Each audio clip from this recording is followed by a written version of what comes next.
Hello, good morning everyone. कैसे हो आप सब लोग। शुरू करते हैं आज नया फिर से कोऑर्डिनेट ज्योमेट्री। फिर से हम लोगों ने कोऑर्डिनेट ज्योमेट्री में कल की क्लास में कहां कहां तक देख रखे हैं। हम लोगों ने अभी तक कोऑर्डिनेट ज्योमेट्री में शुरू किया, सेक्शन फॉर्मूला किया। सेक्शन फॉर्मूले के बाद धीरे धीरे करके internal division, external division, harmonic conjugate, ये सारा कुछ डिस्कस करके फिर coordinate of some particular points पे गए। हम लोगों ने बात कर रखा है centroid, incentre, circumcentre and orthocentre के बारे में। ऑर्थो सेंटर पे कल हम लोगों ने कहानी खत्म किए थे। यहां से हम लोग आज चालू करने वाले हैं और हम लोग आज क्या क्या देखेंगे। ऑर्थो सेंटर के बारे में तो देख लिए थे, सरकम सेंटर, इन सेंटर, सेंट्रॉइड, सारा कुछ देख रखा है। एक और पॉइंट है जिसके बारे में आज हम लोग डिस्कस करेंगे, जो है एक सेंटर ऑफ अ ट्रायंगल। एक सेंटर क्या होता है, ये वाली चीज के बारे में एक बार थोड़ा सा डिस्कस करके एक सेंटर खत्म करके फिर हम लोग स्ट्रेट लाइन में एक्चुअल में एंटर करेंगे। Different properties of straight lines देखेंगे, डिफरेंट प्रॉपर्टीज जैसे कि angle of inclination and slope. ये बताने के बाद हम लोग स्ट्रेट लाइन के इक्वेशन के डिफरेंट फॉर्मेट्स के बारे में बात करेंगे और फिर धीरे धीरे स्ट्रेट लाइंस के और भी चीजें आते जाएंगे, जैसे कि एंगल बाइसेक्टर हुआ, डिस्टेंस फॉर्मूला हुआ, distance of A point from a straight line वगैरह वगैरह वगैरह वगैरह आता जाएगा। फैमिली ऑफ लाइंस वगैरह वगैरह वो तो और लेट आएगा, है ना। शुरू करते हैं डीपीपी का 14th क्वेश्चन। डीपीपी का 14th क्वेश्चन, यार वो तो एग्जैक्टली हमें अभी याद भी नहीं है डीपीपी का 14th क्वेश्चन क्या था। एक मिनट मुझे लास्ट क्लास से याद करना पड़ेगा। लास्ट में ये सारे जनरल जो भी क्वेश्चंस में अगर आपको किसी को डाउट है ना, वो एकदम लास्ट में पुट करिए, हम लोग डिस्कस करेंगे, ठीक है। 1:15 से पहले 1:05 से हम लोग वो क्वेश्चंस लेना चालू करेंगे, ठीक है। तब तक के लिए थोड़ा सा पेशेंस रखो। वो वाली चीज डीपीपी के जो क्वेश्चंस अगर है उसमें भी अगर कुछ डाउट है, कुछ पॉइंट्स तो आज भी डिस्कस होने वाला है। देखो उससे अगर आपको पूरा क्लैरिटी मिल जाता है फिर तो कोई दिक्कत ही नहीं। हम लोग ऑर्थो सेंटर के बारे में डिस्कस करना चालू मतलब खत्म कर लिए थे, तब भी एक बार मैं बता देता हूं ऑर्थो सेंटर क्या होता है। Point of intersection of altitudes. हम लोगों ने ऑर्थो सेंटर के एक कोऑर्डिनेट्स का घटिया सा फॉर्मूला भी देखा, जो कि आप याद नहीं रखोगे तो ही बेहतर है। एक चीज जो हम लोगों ने लास्ट दिन डिस्कस नहीं किया कल की क्लास में, और हम लोग उससे बेसिस पे डीपीपी में क्वेश्चंस भी पूछ लिए। ऑर्थो सेंटर क्या क्या रहता है, देखो एक चीज आप अच्छे से समझ लो। ऑर्थो सेंटर क्या रहता है, point of intersection of altitudes. यानी कि आपका अगर ऐसा कोई ट्रायंगल है, ये वाले ट्रायंगल के अल्टीट्यूड्स मतलब ऑपोजिट वर्टेक्स से आप लाइन पे, किसी भी लाइन पे परपेंडिकुलर्स ड्रॉ कर रहे हो, ये तीन परपेंडिकुलर्स का पॉइंट ऑफ इंटरसेक्शन जाके जो बनेगा that will be the ortho centre. ये तीन अगर परपेंडिकुलर है ये ऑर्थो सेंटर बनेगा, ठीक है। कौन सा ऑर्थो सेंटर बनेगा, ये ऑर्थो सेंटर बनेगा। ऑर्थो सेंटर को डिनोट किससे करते हैं, दो चीज से हम लोग डिनोट करते हैं। ऑर्थो सेंटर को आप ओ से डिनोट कर सकते हो। ओ से डिनोट करने का एक फायदा है, एक नुकसान है। फायदा क्या है, फायदा है डायरेक्टली हम लोग ऑर्थो सेंटर ओ से शुरू हुआ, ओ भी ओ, तो ज्यादा सही लगता है। बट नुकसान क्या है, कई बार क्वेश्चन में ओरिजिन अलग से मिल जाता है तो ओरिजिन के साथ कंफ्यूज्ड हो जाते हैं कई बार। तो ऑर्थो सेंटर अगर ओरिजिन के साथ कंफ्यूजिंग पॉइंट आ गया तो हम लोग उसे एच से भी डिनोट कर देते हैं, ठीक है। ओ एच दोनों में से किसी से भी कर लेते हैं, ठीक। अगर आपके पास एक एक्यूट एंगल ट्रायंगल है, ऑर्थो सेंटर ऐसे बढ़िया अंदर लाई करेगा ट्रायंगल के। अगर ऑब्ट्यूज एंगल ट्रायंगल है, ठीक है, ऑब्ट्यूज एंगल ट्रायंगल मतलब ऑब्ट्यूज एंगल ट्रायंगल अगर है, लेट्स से ये वाला ऑब्ट्यूज एंगल ट्रायंगल है, ठीक है, इसका ऑर्थो सेंटर कैसा रहेगा, इसका ऑर्थो सेंटर ऐसा रहेगा कि आप देखो ऑपोजिट वर्टेक्स से अगर इस लाइन पे परपेंडिकुलर ड्रॉ करने का सोचोगे, डायरेक्टली दिखेगा नहीं, तो आपको क्या करना होगा, ये वाली लाइन को एक्सटेंड करके खींचना पड़ेगा, ठीक है। इधर और एक्सटेंड कर दिया, एक्सटेंड करने के बाद आपको ऑर्थो सेंटर ड्रॉ करने के लिए परपेंडिकुलर आपको ड्रॉ करने को मिलेगा, ठीक है। कैसा रहेगा, सिंपल है। देखो यहां से आप परपेंडिकुलर ड्रॉ कर रहे हो, ये परपेंडिकुलर ऐसे जा रहा है, यहां से ये वर्टेक्स से ऑपोजिट साइड पे परपेंडिकुलर ड्रॉ कर रहे हो, ये लाइन है परपेंडिकुलर की। ये वाले वर्टेक्स से अगर आप तीसरे वाले साइड, अब यहां पे भी परपेंडिकुलर ड्रॉ करने के लिए हमें क्या करना पड़ेगा, इस लाइन को थोड़ा सा एक्सटेंड करके देखना पड़ेगा। और आप देख सकते हो कि आपका जो ऑर्थो सेंटर है वो ऑर्थो सेंटर कुछ ऐसा बनेगा, ठीक है। ये परपेंडिकुलर, ये परपेंडिकुलर, ये परपेंडिकुलर, ये तीनों परपेंडिकुलर कहां पे इंटरसेक्ट किया, तीनों परपेंडिकुलर ऑर्थो सेंटर यहां पे बना, है ना। तो अगर आपका ऑब्ट्यूज एंगल ट्रायंगल है तो आपका ऑर्थो सेंटर कहां पे लाई करेगा, ट्रायंगल से बाहर जाके लाई करेगा। और अगर राइट एंगल ट्रायंगल है, राइट एंगल ट्रायंगल के लिए और बढ़िया रहता है। राइट एंगल ट्रायंगल का कैसा रहता है, राइट एंगल ट्रायंगल अगर ये एक राइट एंगल ट्रायंगल है। अब आप सोचोगे कि ये वाले वर्टेक्स से अगर मैं ऑपोजिट साइड से परपेंडिकुलर ड्रॉ करूं, मुझे यही लाइन मिल जाएगी, है ना, क्योंकि ये वाली लाइन के अलोंग ही आपका ये 90 डिग्री बन रहा है। सिमिलरली ये वर्टेक्स से अगर आप ऐसे परपेंडिकुलर ड्रॉ करोगे, वो फिर से इधर से ही आएगा, और तीसरा वाला परपेंडिकुलर इधर, तो तीनों परपेंडिकुलर जाके कहां पे मीट कर रहा है, तीनों परपेंडिकुलर मीट कर रहा है वो वाले वर्टेक्स पे जहां पे राइट एंगल फॉर्म हो रहा है। ठीक है, तो अगर आपका ऑर्थो सेंटर सर्कल के ट्रायंगल के बाहर दिख रहा है, ट्रायंगल के बाहर ऑर्थो सेंटर अगर है, तो ये ऑब्ट्यूज एंगल ट्रायंगल है। अगर एक्यूट एंगल ट्रायंगल है, एक्यूट एंगल्ड ट्रायंगल मिला, तो ऑर्थो सेंटर कहां लाई करेगा, इनसाइड द ट्रायंगल। अगर ऑब्ट्यूज एंगल ट्रायंगल मिला, तो ऑर्थो सेंटर कहां पे लाई करेगा, आपका आउटसाइड द ट्रायंगल लाई कर जाएगा। और अगर राइट एंगल ट्रायंगल मिला, तो इस पे ऑर्थो सेंटर कहां पे लाई करेगा, राइट एंगल ट्रायंगल में ऑर्थो सेंटर लाई करेगा कहां पे, on the triangle, and it will coincide with the vertex. ये क्या करेगा, वो वर्टेक्स के साथ कोइंसाइड कर जाएगा, उस वर्टेक्स के साथ लाई कर जाएगा जहां पे 90 डिग्री फॉर्म हो रहा है। ठीक है, क्या ये कहानी सिर्फ ऑर्थो सेंटर के लिए वैलिड है? बाकी किसी केस में कोई सेंटर जाके ट्रायंगल से बाहर लाई कर सकता है क्या? हाँ, कर सकता है। कौन से वाले केस में? देखो, इन सेंटर में कभी जिंदगी में ऐसा नहीं होगा कि वो ट्रायंगल के बाहर चला गया, वो हमेशा ट्रायंगल के अंदर रहेगा। सर्कम सेंटर में भी ये हो सकता है। सर्कम सेंटर में कैसे होगा? देखो, सर्कम सेंटर हम लोगों ने कैसे देखा, सर्कम सेंटर देखा सर्कम सर्कल के लिए, ठीक है, सेंटर। अब लेट से सर्कल का सेंटर यहां पे है, मैं ट्रायंगल यहां पे फॉर्म कर दिया, वो ट्रायंगल कैसा बनेगा, वो ट्रायंगल इन दैट केस आपका कैसा बन जाएगा, ऑब्वियसली ये वाला ट्रायंगल आपका एक्यूट एंगल ही बनेगा। ये वाले केस में ऑब्वियसली आप देख सकते हो ट्रायंगल एबीसी जो है उसका सर्कम सेंटर बाहर पी पॉइंट जो है यहां पे लाई कर रहा है। ठीक है, तो सर्कम सेंटर भी ऑब्ट्यूज एंगल ट्रायंगल के लिए ट्रायंगल के बाहर लाई करेगा। अगर राइट एंगल ट्रायंगल है तो क्या होगा, देखो, राइट एंगल ट्रायंगल सर्कल के अंदर आप कैसे सोचोगे, सर्कल के अंदर अगर आपको राइट एंगल चाहिए तो आपको एक साइड लेना पड़ेगा सेम एज डायमीटर। अगर आप डायमीटर पे एक साइड रखोगे तो ऑब्वियस ही बात है वो जाके किसी भी पॉइंट पे सर्कल के ऊपर 90 डिग्री सबटेंड कर जाएगा। ये तो प्रॉपर्टी पता है, डायमीटर क्या करता है, सर्कल के ऊपर के किसी भी पॉइंट पे क्या एंगल सबटेंड करता है, 90 डिग्री सबटेंड करता है। ठीक है, ये वाले केस में आपका ये जो ट्रायंगल एबीसी है, इसमें ए इज द 9 एंगल हुआ, right angle is formed, 90 degree यहां पे है। बीसी क्या बन जाएगा, इन दैट केस बीसी आपका बन जाएगा हाइपोटेन्यूज। ठीक है, और ये हाइपोटेन्यूज की मिड पॉइंट जाके बन जाएगा सर्कम सेंटर, है ना। तो एपी बीपी सीपी तीनों इक्वल होंगे तब जब ये राइट एंगल ट्रायंगल का हाइपोटेन्यूज का मिड पॉइंट पे जाके सर्कम सेंटर लाई करे। ठीक है, तो हम लोगों ने दो चीज और देखे। राइट एंगल ट्रायंगल के लिए क्या होता है, राइट एंगल ट्रायंगल, ये चीज नोट कर लो जरूर, in a right angle triangle circumcentre is the mid point of hypotenuse, in orthocentre is the vertex where right angle is formed. ठीक है, डायमीटर वाला ट्रायंगल का एज सर्कमफेरेंस पे 90 वाला वर्टेक्स पर होगा, बिल्कुल सही है। ऑब्ट्यूज वाला फिर से रिपीट कर रहा हूं, जिसको भी डाउट है ऑब्ट्यूज वाले पे, अब देखो ऑब्ट्यूज वाले के इसके लिए क्या हो रहा है, ऑर्थो सेंटर पे डाउट था बेटा, सर्कम सेंटर पे डाउट था। अगर ऑर्थो सेंटर पे डाउट है तो ऑर्थो सेंटर देखो, हम लोग ऐसे किसी भी वर्टेक्स से ऑपोजिट वर्टेक्स पे अगर मैं परपेंडिकुलर ड्रॉ करने जाऊं, वो परपेंडिकुलर ड्रॉ करना मेरे लिए बहुत मुश्किल होगा। परपेंडिकुलर कैसा बनेगा, ये साइड एबीसी जो है इसे एक्सटेंड करके मुझे परपेंडिकुलर ड्रॉ करना पड़ेगा ऐसे। इधर ये साइड बीसी को एबी को एक्सटेंड करके परपेंडिकुलर ड्रॉ करना पड़ेगा। यहां पे जाके मेरा नीचे कहीं ऑर्थो सेंटर बन रहा है, क्यों, यहां पे परपेंडिकुलर ड्रॉ किया आपने सी से, एबी पे सी से अगर आप परपेंडिकुलर ड्रॉ करते हो तो पहले एबी को एक्सटेंड कराओ, इतना सा ही एबी था और एक्सटेंड कराया तब जाके मैं परपेंडिकुलर ड्रॉ कर पाया। तो ऑर्थो सेंटर नेचुरली कहां पे लाई कर गया, बाहर लाई कर गया। ठीक है, क्लियर।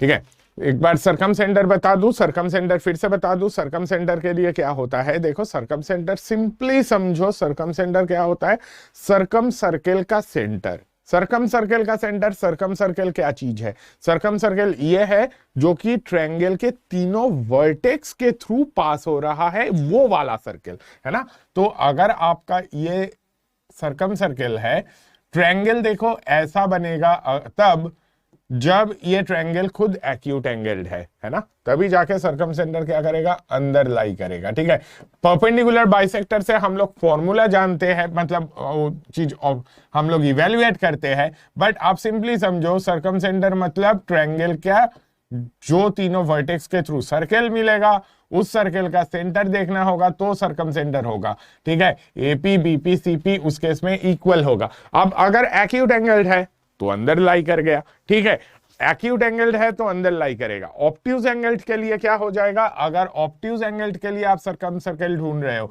तो ऑब्ट्यूज एंगल देखो किसी भी साइड, ये एक साइड है मान लो, ठीक है, दिस इज योर बीसी।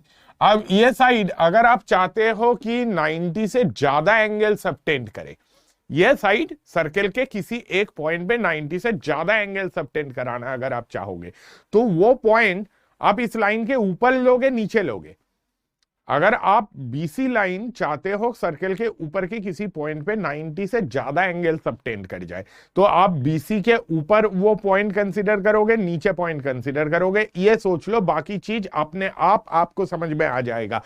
अगर आप चाहते हो बीसी लाइन ए पॉइंट पे 90 से ज्यादा एंगल सबटेंड करे, तो आप ऑब्वियसली हाँ सही बता रहे हो, ऊपर लोगे, है ना। नीचे अगर कंसीडर करोगे तो नीचे 90 से कम एंगल मिलेगा, ऊपर लोगे। ठीक है, तो ऊपर जैसे कि आपने कंसीडर किया, आपका सर्कम सेंटर कहां पे बैठ गया, सर्कम सेंटर बैठ गया ट्रायंगल के बाहर, है ना। ये सर्कल का सेंटर तो भाई यहां पे रहा।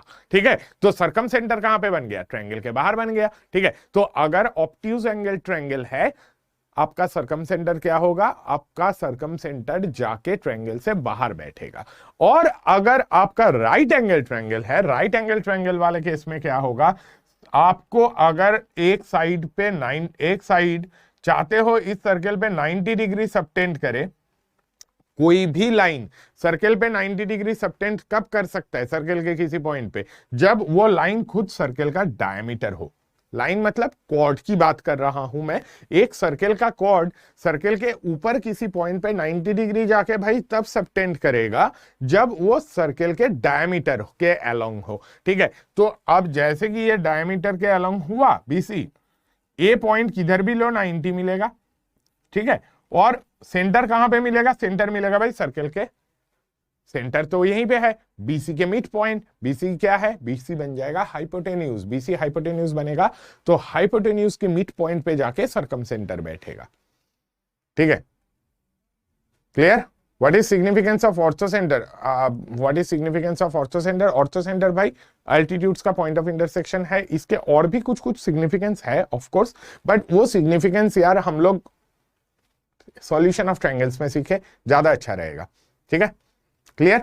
चलो अब एक सेंटर और एक नई चीज है, इसके बारे में थोड़ा सा डिस्कस कर लेते हैं। एक सेंटर ऑपोजिट टू ए, अगर एक सेंटर की हम बात करें ना, 3 एक सेंटर मिलते हैं एक ट्रायंगल में। 3 एक सेंटर जो है उसे मैं रिस्पेक्टिवली आई ए, आई बी, आई सी से डिनोट कर रहा हूं। ठीक है, आई ए, आई बी, आई सी क्या है, आई ए इज द एक सेंटर ऑपोजिट टू ए। ठीक है, ऑपोजिट टू ए वाले को आई ए से रिप्रेजेंट किया, तो ऑब्वियसली आई बी क्या बन गया, आई बी बन गया एक सेंटर ऑपोजिट टू बी, है ना। आई सी ऑब्वियसली एक सेंटर ऑपोजिट टू सी बन जाएगा। ठीक है, अब ये क्या होगा, अगर ऑपोजिट टू वर्टेक्स ए चाहिए तो वो क्या होता है, point of intersection of internal bisector of angle A and external bisectors of angle B and C. ये इंटरनल बाइसेक्टर एक्सटर्नल बाइसेक्टर क्या है, डायग्राम देखो, समझो, डायग्राम से इजीली समझ में आ जाएगा। ठीक है, यहां पे आई ए है ये। ठीक है, क्या चीज है, देखो इंटरनल बाइसेक्टर मतलब ये जो एंगल ए है इसका इंटरनली बाइसेक्ट कर रहा है। ठीक है, ये एंगल ए को इंटरनली बाइसेक्ट कर रहा है, मतलब ट्रायंगल वाला जो एंगल है उसे बाइसेक्ट करके ये आपका इंटरनल बाइसेक्टर मिला। एक्सटर्नल बाइसेक्टर क्या है सर, ठीक है, देखो ये जो एंगल सी है ये इसका एक्सटर्नल बाइसेक्टर है। ये क्या कर रहा है, एंगल सी को एक्सटर्नली बाइसेक्ट करते हुए जा रहा है। और ये जो external bisector of angle B है, ये जाके internal bisector of A, external bisector of B, external bisector of C, तीनों जाके कहां पे मीट कर रहा है, तीनों जाके आई ए पे मीट कर रहा है। ये वाला जो सेंटर मिला, ये है एक सेंटर ऑपोजिट टू ए। अगर मैं एक सेंटर ऑपोजिट टू बी की बात करूं तो यहां पे आप क्या लोगे, यहां पे आप लोगे इंटरनल बाइसेक्टर ऑफ, यहां पे आप क्या लोगे, internal bisector of B, B का internal bisector plus external bisectors of angle C and angle A. Angle A और सी का एक्सटर्नल बाइसेक्टर्स लोगे, इंटरनल बाइसेक्टर ऑफ बी लोगे, तो वो जाके कहां पे इंटरसेक्ट करेगा, वो आई बी बनेगा आपका। ठीक है, तो आई ए आई बी क्लियर हो गया। आई ए आई सी भी सिमिलर तरीके से होगा। आई सी क्या रहेगा यार, internal bisector of angle C रहेगा, और external bisectors of angle A and angle B. इस हिसाब से हम लोगों का आई ए आई बी आई सी आ रहा है। अब इसका सिग्निफिकेंस अगर कोई पूछे तो इसका सिग्निफिकेंस क्या होता है, इसका सिग्निफिकेंस ये रहता है कि अगर मैं इन सबको प्रोड्यूस कर दूं ना, आगे एक्सटेंड कर दूं, ये वाला सेंटर उस सर्कल के होगा जो कि बीसी को इंटरनली टच करेगा, AB को एक्सटर्नली टच करेगा और AC को एक्सटर्नली टच करेगा। अगर मैं पूरा सर्कल ड्रॉ करने जाऊंगा तो वो सर्कल पूरा ड्रॉ हो ही नहीं पाएगा। छोटा सा एक डायग्राम देके दिखा रहा हूं, देखो। अगर मेरा इतू सा ट्रायंगल है, एक छोटू सा ट्रायंगल कंसीडर कर लिया, ठीक है। अब ये ट्रायंगल को बाहर से टच करने वाले कितने सर्कल होंगे, एक सर्कल देखो ऐसा होगा जो कि ऐसा, ठीक है। आपको क्या कर रहा है, देखो ये आपका ट्रायंगल एबीसी है। ट्रायंगल एबीसी कौन सा है, छोटा सा दूसरे कलर में लिख लेता हूं, ट्रायंगल एबीसी। ये ग्रीन वाला आपका ट्रायंगल एसी है, बाकी सब कुछ मैंने एक्सटेंड किया, ठीक है। This is A, this is B and this is C, ठीक है। अब इसको देखो, एक ये सर्कल मिल रहा है जो कि देखो बीसी को इंटरनली टच कर रहा है, एक्सटेंडेड एबी और एक्सटेंडेड एसी को टच कर रहा है। ऐसा सर्कल और है क्या, हाँ है। देखो एक सर्कल ऐसा मिलेगा जो कि ये ऐसे टच करते हुए जाएगा, जो क्या कर रहा है, जो कि आपका एबी को एक्सटर्नली टच कर रहा है, एसी को भी, बीसी को भी एक्सटर्नली टच कर रहा है, एसी को इंटरनली टच कर रहा है। ऐसे सर्कल और नहीं होंगे, हाँ होंगे। देखो ऐसा एक सर्कल और मिलेगा, ठीक है। ये एक सर्कल और मिलेगा। ये 3 सर्कल प्लस और एक सर्कल होता है जो कि ट्रायंगल को के तीनों साइड्स को टच करेगा, ठीक है। ये तो ये टोटल 4 सर्कल मिलते हैं जो कि एक्चुअली ट्रायंगल के तीनों साइड्स को टच करते हैं। तो आप पे इस पे भी ना डायरेक्ट क्वेश्चन आया था कभी जेईई मेंस में, ठीक है, कि एक ट्रायंगल दे दिया और बोला भाई कितने सर्कल फाइंड करके बता देगा जो कि इन तीनों लाइन को एक साथ टच कर रहा है। तो द आंसर इज ऑलवेज 4, ठीक है। If 3 lines are forming a triangle, तीनों लाइन से अगर एक ट्रायंगल बन रहा है तो कितने सर्कल उन तीनों लाइन को टच करेगा, 4। कौन से 3 एक सर्कल, इन लोगों को क्या बता रहे हैं, दिस इज एक सर्कल ऑपोजिट टू ए, इसका सेंटर, एक सेंटर ऑपोजिट टू ए है, इसका सेंटर आई ऑफ ए है, इसका सेंटर आई ऑफ बी है।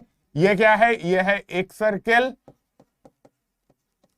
ऑपोजिट टू बी, और तीसरे वाले में लिखने का जगह कम है यार, पर फिर भी आप समझ लोगे। दिस इज एक सर्कल ऑपोजिट टू सी, है ना। ये 3 एक सर्कल होंगे और बीच में बैठा रहेगा एक इन सर्कल, ठीक है। तो अगर आपको 3 लाइंस मिले, उन 3 लाइंस को इकट्ठे तीनों लाइंस को टच करने वाला कितने सर्कल्स मिलेंगे, 4 मिलेंगे, given the 3 lines form a triangle, ठीक है। 3 लाइन अगर ट्रायंगल फॉर्म करे तो भाई ऐसे 4 सर्कल आपको हमेशा मिल जाएंगे।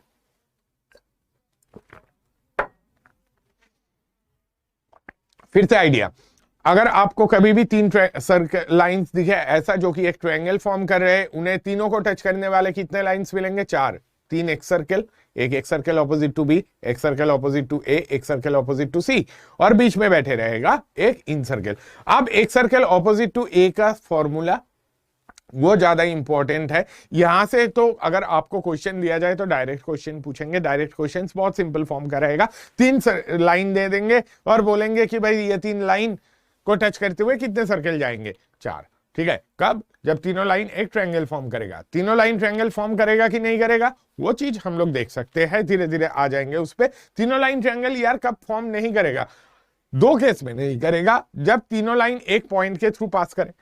ठीक है, तीनों लाइन सेम पॉइंट के थ्रू अगर पास करे तो भाई ऑब्वियसली ये ट्रायंगल फॉर्म नहीं करेगा। इन दैट केस कितने सर्कल मिलेंगे आपको? ऑब्वियसली दिख रहा है 6 सर्कल मिल जाएंगे, है ना। इधर वाले में एक, इधर वाले में एक, इधर वाले में एक, इधर वाले में एक, ऐसे तो बहुत सारे केसेस बनेंगे। ठीक है, और अगर 2 लाइन उनमें से पैरेलल हो जाए तो भी नहीं होगा। बट अगर ट्रायंगल फॉर्म करता है तो ट्रायंगल फॉर्म करने में आपको तीनों लाइन को टच करने वाले 4 सर्कल। ठीक है, अच्छा चलो अब आते हैं एक सेंटर ऑपोजिट टू ए का फॉर्मूला, जो कि बहुत सिंपल है। ये इन सेंटर जैसा ही फॉर्मूला है, इन सेंटर जैसा ही फॉर्मूला है एग्जैक्टली, बट एक डिफरेंस के साथ। क्या डिफरेंस? एक सेंटर ऑपोजिट टू ए जब आप देख रहे हो, आप जब एक सेंटर ऑपोजिट टू ए देख रहे हो, वो क्या बन रहा है? देखो, -ax1 plus bx2 plus cx3 by -a plus b plus c, -ay1 plus by2 plus cy3 by a plus b minus a plus b plus c। ठीक है, अब ये वाला चीज क्या एक सेंटर ऑपोजिट टू बी के लिए भी मैं फॉर्मूला ऐसे लिख सकता हूं? हाँ जी लिख सकता हूं। क्या बनेगा वो? सोच लो, ax1 minus bx2 plus cx3 by a minus b plus c, है ना। ये बन गया एक सेंटर ऑपोजिट टू बी, और y कोऑर्डिनेट उसका सर सेम टाइप में ay1 minus by2 plus cy3 by a minus b plus c।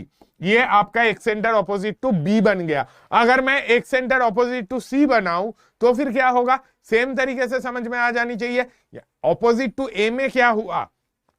ए वाले में नेगेटिव लग गया। ऑपोजिट टू बी में बी वाले में नेगेटिव लग गया। ऑपोजिट टू सी करोगे, सी वाले में नेगेटिव लग जाएगा। यार ये तो बहुत ही सिंपल है। एक सेंटर ऑपोजिट टू सी क्या होगा? ax1 प्लस bx2 प्लस नहीं माइनस होगा, है ना। सी में नेगेटिव लगेगा, नीचे a plus b minus c. Opposite to c में ay1 प्लस by2 फिर क्या रहेगा? Minus cy3 by a plus b minus c, है ना। क्लियर? -1 कोएफिशिएंट का रीजन क्या है? y माइनस, माइनस क्यों आए? डेरिवेशन क्यों करवाओगे यार? जब इन सेंटर बताए थे तब तो किसी ने माइनस के लिए रीजन नहीं पूछा था, तब डेरिवेशन नहीं किया। यहाँ पे भी हम लोग ये सारे फॉर्मूले डिराइव कर सकते हैं यार, इतना कुछ मुश्किल काम नहीं है।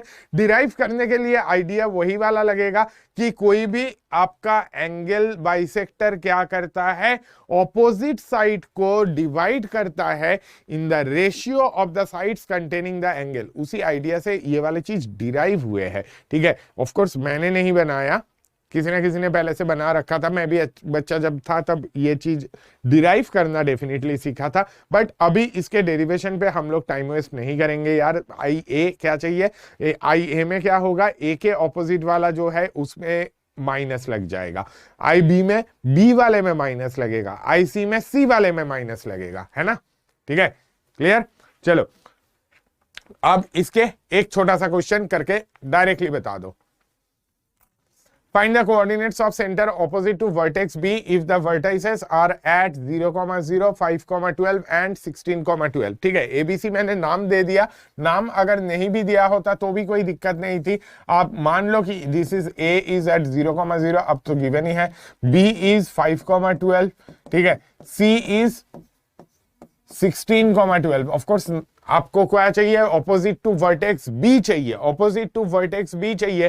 पहले तो A B B C A C find कर लो। ए बी मतलब क्या हो जाएगा? Small C. स्मॉल सी की वैल्यू कितनी है? स्मॉल बी की वैल्यू कितनी है? स्मॉल बी कहां बैठेगा? स्मॉल बी इधर बैठेगा, है ना, और स्मॉल ए इधर बैठेगा। ऑपोजिट टू ए वाले को हम लोग साइड के लेंथ को स्मॉल ए से डिनोट करेंगे। Opposite to capital B side के लेंथ को स्मॉल बी से डिनोट करेंगे। Opposite to capital C side को स्मॉल सी से रिप्रेजेंट करेंगे, है ना। साइड्स का लेंथ बताओ और फटाफट फॉर्मूले में डालो, बताओ।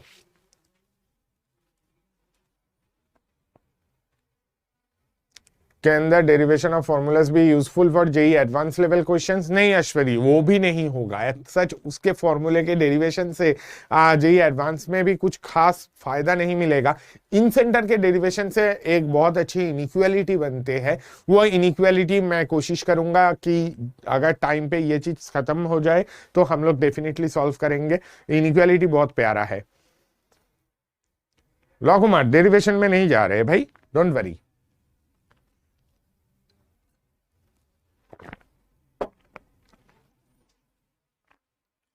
इस miscellaneous example of NCERT good for mains? हाँ, मिसलेनियस मतलब तू एग्जाम्पलर ले लेना, एग्जाम्पलर कर ले, एग्जाम्पलर डेफिनेटली करो, ठीक है। एग्जाम्पलर भी उसमें भी कुछ ठीक ठीक क्वेश्चंस होते हैं जो कि जेई मेंस में इंपॉर्टेंट होते हैं, ठीक है। एसआर साइनी बुक कैसी है? कोई भी बुक अच्छी है यार। जो बुक मतलब देख, कोई कुछ फालतू में सोच के थोड़ी ना बुक लिख देते हैं, ऐसा नहीं, ऐसा कोई नहीं करता है। मतलब अगर मैं ऑथर बनूं तो मैं तो ये चाहूंगा ना कि सबसे पहले मेरी बुक खरीदे लोग। अगर खरीदेंगे तो कब खरीदेंगे? तब खरीदेंगे जब बुक में कुछ ढंग की चीजें होंगे, ठीक है। नाइस। फॉर्मूला दिखा दूं नवीन? फॉर्मूला याद कर, इन सेंटर वाला फॉर्मूला जो है उसी फॉर्मूले में कैपिटल बी के जगह, मतलब बी के जगह पे क्या आ जाएगा? माइनस बी आ जाएगा, है ना। तो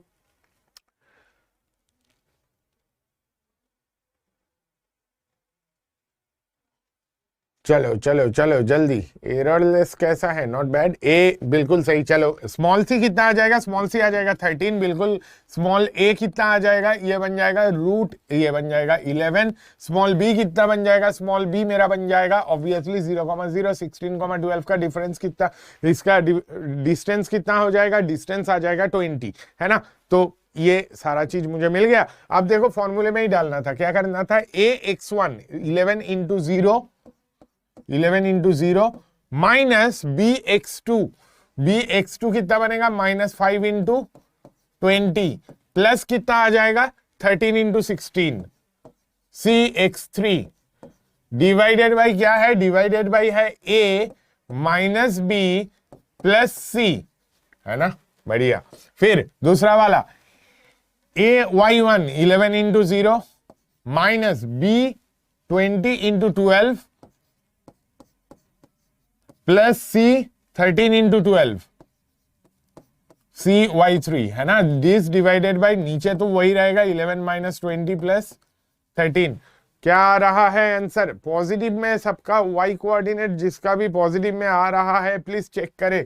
बहुत लोगों का आंसर बिल्कुल सही है। माइनस कितना? 100। 13 इंटू 16 कितना होता है यार? 13 इंटू 16 हो जाता है 130 प्लस कितना रहेगा? 130 प्लस 78 रहेगा 208 माइनस 100 करोगे 108, 108 बाई 4 कॉमा दूसरा वाला कितना बन जाएगा? दूसरा वाला बन जाएगा 13 इंटू 12, यहाँ पे कितना आ जाएगा? 7 इंटू 12 माइनस 84, 80 माइनस 84 बाई 4।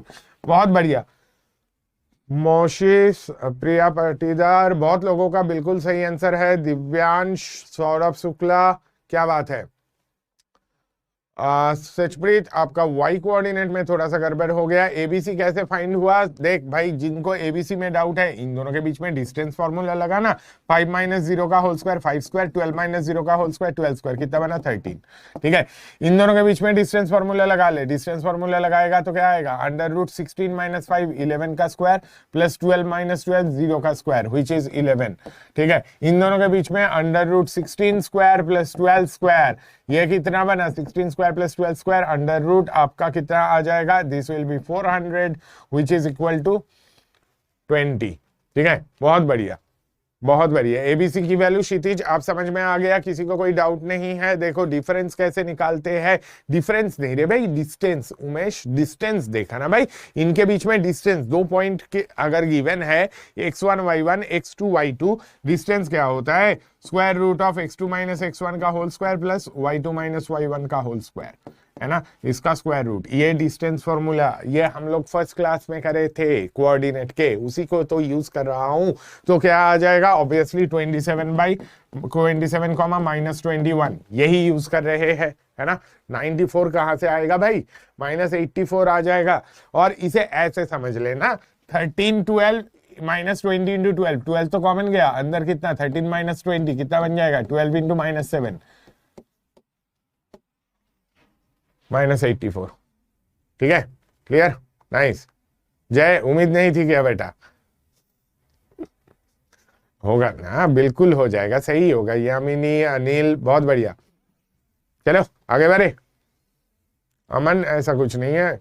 मोहित, भारती, बढ़िया। अनिकेत, क्या बात। चलो ठीक है, एक सेंटर वगैरह हमें समझ में आ गया। ठीक है, तो हम लोग एक चीज साथ में एक्स्ट्रा जो सीखे वो ये है, ये चीज नोट कर लो, कहीं पे डायरेक्ट क्वेश्चंस भी आते हैं। If 3 lines form a triangle, अगर 3 लाइन से एक ट्रायंगल फॉर्म होते हैं तो total of 4 circles touch all 3 lines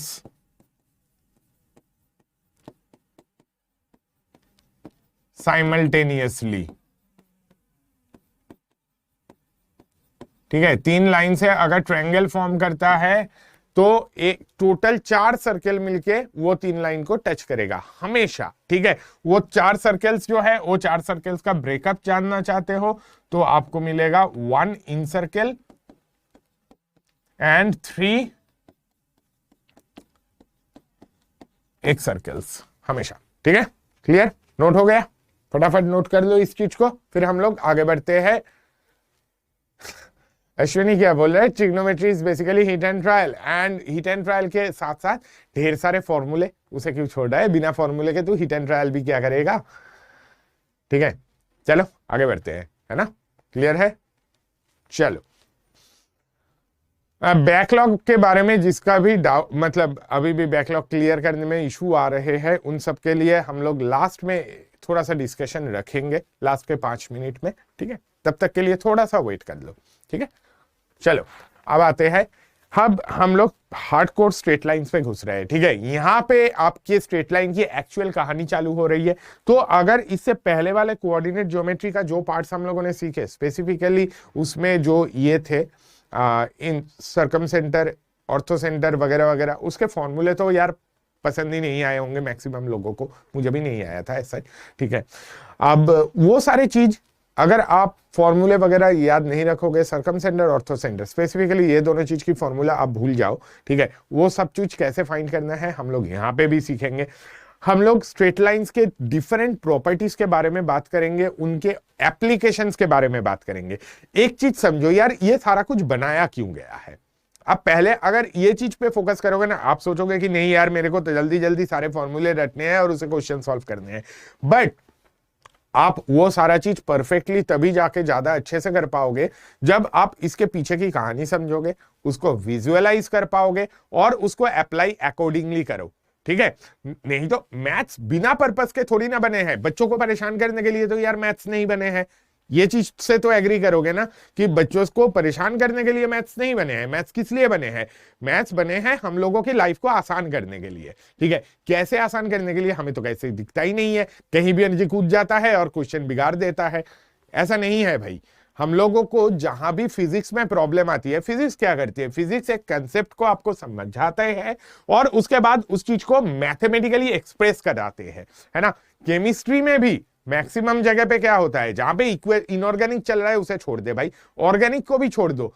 physical chemistry specifically वो क्या करता है, चीजों को मैथमेटिकली समझने की कोशिश करते हैं, मैथमेटिकल इक्वेशंस पे लाते हैं और फिर सॉल्व करते हैं। ठीक है, तो हम लोग डिफरेंट एप्लीकेशंस को डेवलप करने के लिए मैथ्स बनाए हैं कि जहां जहां भी एप्लीकेशन घुस जाता है उसके लिए कुछ पर्टिकुलर मॉडल्स हम लोग बनाते हैं और वो मॉडल्स मैथ्स में बनते हैं। तो ये सारे चीज के कुछ ना कुछ पर्पस रहता है। वो पर्पस आप तब ज्यादा अच्छे से समझोगे जब आप इसको बहुत अच्छे से इसके बैकग्राउंड स्टोरीज वगैरह पूरा समझ लोगे, इसको डायग्राम को विजुअलाइज भी ढंग से कर पाओगे। ठीक है, स्पेसिफिकली कोऑर्डिनेट ज्योमेट्री एक ऐसा एरिया ऑफ मैथमेटिक्स है जिसमें अगर आपने डायग्राम सही ड्रॉ किया ना, मैक्सिमम टाइम्स वो क्वेश्चंस काफी अच्छे से बन जाता है। डायग्राम सही ड्रॉ करना, उसके कहां पे कौन सी चीज यूज करना है, ये चीजें एक एक करके अच्छे से समझ लो। पहले हम लोग बात करेंगे angle of inclination and slope के बारे में। क्यों ये एंगल ऑफ इंक्लिनेशन स्लोप आया? कोई भी स्ट्रेट लाइन को अगर मुझे मतलब समझना है, उसको दो प्रॉपर्टी हम लोग मेनली जानते हैं, एक उसका स्लोप और दूसरा कोई एक पर्टिकुलर पॉइंट के थ्रू अगर वो लाइन पास हो रही है। क्यों? अगर आपने उसका स्लोप बता दिया और कौन से पॉइंट के थ्रू वो लाइन पास हो रही है ये बता दिया ना, कुछ स्ट्रेट लाइन मिल जाते हैं। स्लोप बताने के लिए हमें एंगल ऑफ इंक्लिनेशन वाला आइडिया की जरूरत है। एंगल ऑफ इंक्लिनेशन होती क्या चीज है? देखो सिंपल सा ये है, एंगल ऑफ इंक्लिनेशन कोई भी line positive direction of x axis के साथ जो एंगल बनाता है वो उस लाइन की एंगल ऑफ इंक्लिनेशन है। कहने का मतलब जैसे कि ये लाइन की बात अगर मैं करूं, ये आपका positive direction of x axis है, इसके साथ जो एंगल फॉर्म करेगा वो इसका एंगल ऑफ इंक्लिनेशन है। ठीक है, लाइन अगर नीचे की तरफ जाए, क्या इसको एंगल ऑफ इंक्लिनेशन बोलोगे? नहीं, अपवर्ड साइड में। ठीक है, इधर वाले चीज को ही मैं एंगल ऑफ इंक्लिनेशन बोलूंगा, ये वाले चीज को नहीं। ठीक है, ये वाली लाइन देखो, ये एंगल ऑफ इंक्लिनेशन इसका ऐसा है। ठीक है, ये इसका एंगल ऑफ इंक्लिनेशन है थीटा। ठीक है, तो अब ऑब्वियसली इस वाले केस में आपको कैसा मिल रहा है? एक्यूट एंगल मिल रहा है, इधर वाले में ऑब्ट्यूज एंगल मिल रहा है।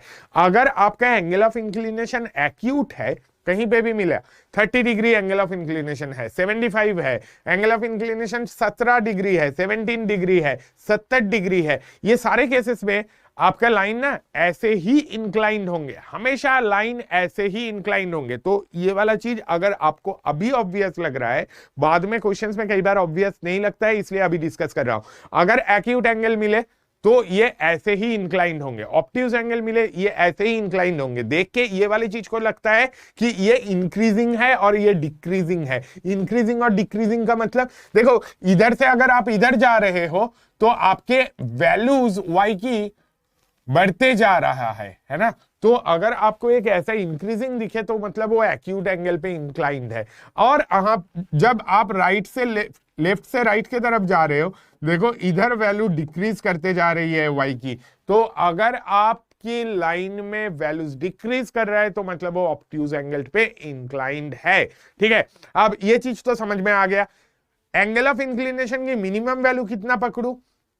मिनिमम वैल्यू लो 0, मैक्सिमम वैल्यू कितना लो? मैक्सिमम वैल्यू लो पाई। पाई से ज्यादा 180 डिग्री से ज्यादा हम लोग एंगल ऑफ इंक्लिनेशन कभी कंसीडर नहीं करेंगे। क्यों? क्योंकि अगर आप बोलते हो कि नहीं जी मेरा लाइन ना ऐसे था, एक लाइन वो ऐसे रोटेट करा दिया, थोड़ा सा इधर आ गया, ठीक है, नीचे आ गया, तो क्या मैं इसका एंगल ऑफ इंक्लिनेशन अब ये बताऊंगा पूरा? नहीं, इसका एंगल ऑफ इंक्लिनेशन कितना बताओगे? इतना सा ही बताओगे। ठीक है, तो एंगल ऑफ इंक्लिनेशन की मिनिमम वैल्यू कितनी है? 0 डिग्री। 0 डिग्री किसके लिए होगा? हॉरिजॉन्टल लाइन के लिए। मैक्सिमम कितना होगा? 180। 180 भी तो हॉरिजॉन्टल के लिए ही होता है, तो हॉरिजॉन्टल के लिए कौन सा पकड़े? 0 पकड़ोगे। ठीक है, तो एंगल ऑफ इंक्लिनेशन, पहली बात, of a straight line is the angle made by the straight line with positive direction of x axis. दूसरी बात, angle of inclination always lies between, ये इक्वालिटी किसने लगा दिया? 0 lesser equal to theta lesser than pi. Pi पे equality नहीं आएगा, ये वाला चीज एक्चुअली आपके एनसीईआरटी में भी गलत दिया है। 0 और पाई दोनों जगह पे इक्वालिटी नहीं हो सकता है ना, क्योंकि पाई जो होता है वो भी आपके हॉरिजॉन्टल लाइन के लिए ही बताओगे, क्योंकि ये वाली लाइन के लिए अगर आप बोल रहे हो कि एंगल ऑफ इंक्लिनेशन पाई है, अरे क्यों ले रहे हो यार? 0 है ना एंगल ऑफ इंक्लिनेशन। ठीक है, 0 टू पाई, स्मॉलेस्ट क्यों नहीं ले रहे हैं? 0 lesser than theta lesser than pi नहीं, 0 lesser equal to theta lesser than pi. ठीक है, slope divide by d, slope में आ जाएंगे यार, रुक जा आदित्य, एक एक करके आते हैं। स्लोप आसान चीज है। ठीक है, देख 0 से पाई वाला जो चीज है, अब पाई में ऑब्वियसली इक्वालिटी नहीं होगा। पहली बात, दोनों तरफ इक्वालिटी रखने में प्रॉब्लम क्या है? दोनों तरफ इक्वालिटी रखने में प्रॉब्लम यह है कि मेरा वो हॉरिजॉन्टल के लिए कौन सा वाला चूज करना है, वहां पे मैंने कंफ्यूज हो जाऊंगा। ठीक है, पहली बात। कोई अगर पूछ रहे हो कि स्मॉलेस्ट वाला क्यों नहीं लेते हैं, अगर आप बोल रहे हो कि ये वाले चीज के लिए ऐसा क्यों नहीं लेंगे, तो फिर प्रॉब्लम वहां पे क्या आ जाएगी? देखो, हमें एक स्टैंडर्ड लेके चलना पड़ता है ना, कि ये स्टैंडर्ड है भाई। ठीक है, इसी चीज में सारा कुछ है जो भी है। ठीक है, तो हम लोग ये स्टैंडर्ड मान के चलते हैं कि हाँ जी ये एंगल ऑफ इंक्लिनेशन होगा। ठीक है, अब बहुत देर से पहले से सेट है तो उस चीज को हम लोग अलग से कंसिडर नहीं करेंगे। ठीक है, चलो, theta equals to 0, incline theta equal to 0 हो सकता है, उसमें कोई दिक्कत नहीं है, ठीक है। चलो आगे बढ़े। अब देखो slope of a straight line में आते हैं। Slope of a straight line बहुत सिंपल चीज है यार। स्लोप क्या होता है? स्लोप हम लोग अगेन डिफाइन करते हैं। कैसे स्लोप डिफाइन करते हैं? ऐसे, ये वाली अगर लाइन है जो कि थीटा पे इंक्लाइंड है, तो ये वाली लाइन के लिए जो टेन थीटा की वैल्यू होगी, ठीक है, टेन थीटा मतलब इसके ऊपर कोई भी पॉइंट लो, अगर मान लो ये positive direction of x axis है, ए से मैंने परपेंडिकुलर ड्रॉ किया बी पॉइंट पे, और let this point B P, है ना, तो मैं बताऊंगा टेन थीटा कितना हो जाएगा, स्लोप एम कितना बन जाएगा, स्लोप एम बन जाएगा ए बी बाई बीपी, ठीक है। तो एक लाइन के ऊपर कोई भी पॉइंट कंसीडर करो, उसके लिए देखो ये रेशियो तो हमेशा सेम ही रहना है। तो ये एक प्रॉपर्टी आपने डिफाइन कर लिया, a dashed by b dashed, a dash b dashed by b dashed p, ये भी आपका स्लोप है। तो किसी भी पॉइंट के लिए अगर आप देखोगे, ऐसे करके आप स्लोप बता सकते हो। स्लोप क्या होता है? If theta is the angle of inclination, m is equal to tan theta. Slope की वैल्यू क्या होती है? स्लोप की value is equal to tan theta, ठीक है। तो कोई भी लाइन आपको पता है तो स्लोप की वैल्यू टेन थीटा है। तो स्लोप की वैल्यू टेन थीटा 90 डिग्री वाले लाइन के लिए क्या होगा, एक एक करके। अगर कोई हॉरिजॉन्टल लाइन मिले आपको, slope of any horizontal line, क्या बताओगे? हॉरिजॉन्टल लाइन मतलब कितना है? ये एक हॉरिजॉन्टल लाइन है, ठीक है। Let this be your x axis, x axis के साथ ऐसे ही पैरेलल जा रहा है। This is an horizontal line, this is a horizontal line. Horizontal line का स्लोप कितना बताओगे? ऑब्वियसली 0। स्लोप इसका कितना है? 0 होगा। क्यों? क्योंकि एंगल ऑफ इंक्लिनेशन 0 डिग्री है, ठीक है। स्लोप कितना बन जाएगा? 0। अगर वर्टिकल लाइन है तो वर्टिकल लाइन के लिए स्लोप कितना बताओगे? वर्टिकल लाइन के लिए स्लोप बताओगे अनडिफाइंड, ठीक है। कोई भी वर्टिकल लाइन अगर है उसके लिए स्लोप डिफाइंड ही नहीं है। 1090 डिग्री कितना हो जाएगा? 1090 degree obviously won't be defined. तो वर्टिकल लाइन के लिए स्लोप आपका डिफाइंड नहीं होंगे, ठीक है। हॉरिजॉन्टल लाइन के लिए तो कोई दिक्कत नहीं, वर्टिकल लाइन के लिए भी दिक्कत नहीं, 1090 डिग्री नॉट डिफाइंड होंगे। एक चीज और, a line which is equally inclined to both the axis, दोनों एक्सिस से अगर लाइन इक्वली इंक्लाइंड है, कई बार क्वेश्चन में आ जाता है कि एक लाइन ऐसा है जो कि equally inclined to both the coordinate axis है। अब यहां पे आपका दो केसेस फंस सकता है, एक तो ऐसा बनेगा लाइन, ठीक है, या तो ऐसी बनेगी लाइन, ठीक है। ये दोनों केस में आपकी लाइन जो है वो एक्स कोऑर्डिनेट एक्सिस से इक्वली इंक्लाइंड है। इक्वली इंक्लाइंड मतलब एक्स एक्सिस से जो एंगल फॉर्म किया वही एंगल वाई एक्सिस से भी फॉर्म किया। ये पहले वाले केस जो है, ये वाले केस में आपके लाइन का स्लोप कितना होगा? पहले वाले केस में ऑब्वियसली आपकी लाइन का स्लोप हो जाएगा 1। जब ये वाला केस है तो 1 है, जब ये वाला केस है तो एंगल ऑफ इंक्लिनेशन कितना है? इधर एंगल ऑफ इंक्लिनेशन मिलेगा 135 डिग्री, इस वाले के लिए एंगल ऑफ इंक्लिनेशन मिलेगा 45 डिग्री। तो आपका स्लोप कितना बनेगा? स्लोप बनेगा या तो 1 या तो -1, है ना। तो इस केस में स्लोप 1 या तो -1, प्लस माइनस 1 रहेगा, 1 और -1, ठीक है। वेरी गुड, चलो आगे बढ़े। Slope of a line joining points x1 y1 and x2 y2, formula I am sure आप सभी को पता है, तब भी हम लोग देख लेते हैं। डायग्राम आपके मन में क्लियर आना चाहिए कि आपको ये PQ लाइन का स्लोप फाइंड करना है, जहां पे P point is x1 y1, Q point is x2 y2। Obviously बात है, स्लोप बताने के लिए देखो, ये एंगल अगर थीटा है तो this angle will also be theta. ये वाला डिस्टेंस क्या आ जाएगा? This distance will be y2 minus y1। अगर ये वाले डिस्टेंस की बात आप करोगे, this distance will be x2 minus x1। तो आपको tan थीटा कितना मिल जाएगा? tan थीटा स्लोप m बन जाएगा आपका y2 minus y1 by x2 minus x1, है ना। स्लोप का फॉर्मूला क्या हो जाएगा? दो लाइन, दो पॉइंट्स ज्वाइन, दो पॉइंट्स अगर है आपके पास x1 y1 and x2 y2, इन दोनों की ज्वाइनिंग लाइन जो होंगे उनके लिए स्लोप क्या बनेगा? y2 minus y1 by x2 minus x1, है ना। बहुत बढ़िया, नाइस, ठीक है। कहीं पे कोई डाउट? स्लोप हम लोगों ने समझ लिया। दो पॉइंट्स अगर मुझे दे दिए x1 y1 x2 y2, तो ऑब्वियस ही बात है उनके लिए स्लोप कितना आ जाएगा? y2 minus y1 by x2 minus x1। ये वाली चीज किस किस के लिए हम लोग अप्लाई कर सकते हैं? सबके लिए अप्लाई कर सकते हैं एक्सेप्ट फॉर वो सारे लाइंस जिनके लिए y2 और y1 के वैल्यू सेम है। अगर y1 और y2 की वैल्यू सेम है तो वो कैसे लाइन बनेगी? y1 और y2 की वैल्यू अगर सेम है तो आपका लाइन कैसा रेदर मैं गलत बोल दिया, x2 और x1 की वैल्यू अगर सेम है उनके लिए मैं अप्लाई नहीं कर पाऊंगा। क्यों? अगर x1 और x2 सेम हो गया तो फिर क्या प्रॉब्लम आ जाएगी? डिनोमिनेटर में 0 आ जाएगी। बट x1 x2 यार किसके लिए सेम होता है? अगर आप एक वर्टिकल लाइन लेते हो, इसके ऊपर सारे पॉइंट्स के x कोऑर्डिनेट सेम होंगे। अगर आपको कोई बोले कि भाई ये पॉइंट पकड़ 2,4 और ये पॉइंट पकड़ो 2,2, ये इन दोनों की ज्वाइनिंग लाइन का स्लोप बता दो। इन दोनों की ज्वाइनिंग लाइन के स्लोप बताने से पहले आप देख लो कि this is a vertical line, दोनों के एक्स कोऑर्डिनेट सेम है, स्लोप वोंट बी डिफाइंड, है ना। तो वर्टिकल लाइन के लिए स्लोप डिफाइन नहीं होंगे और वर्टिकल लाइन के लिए x1 is equal to x2।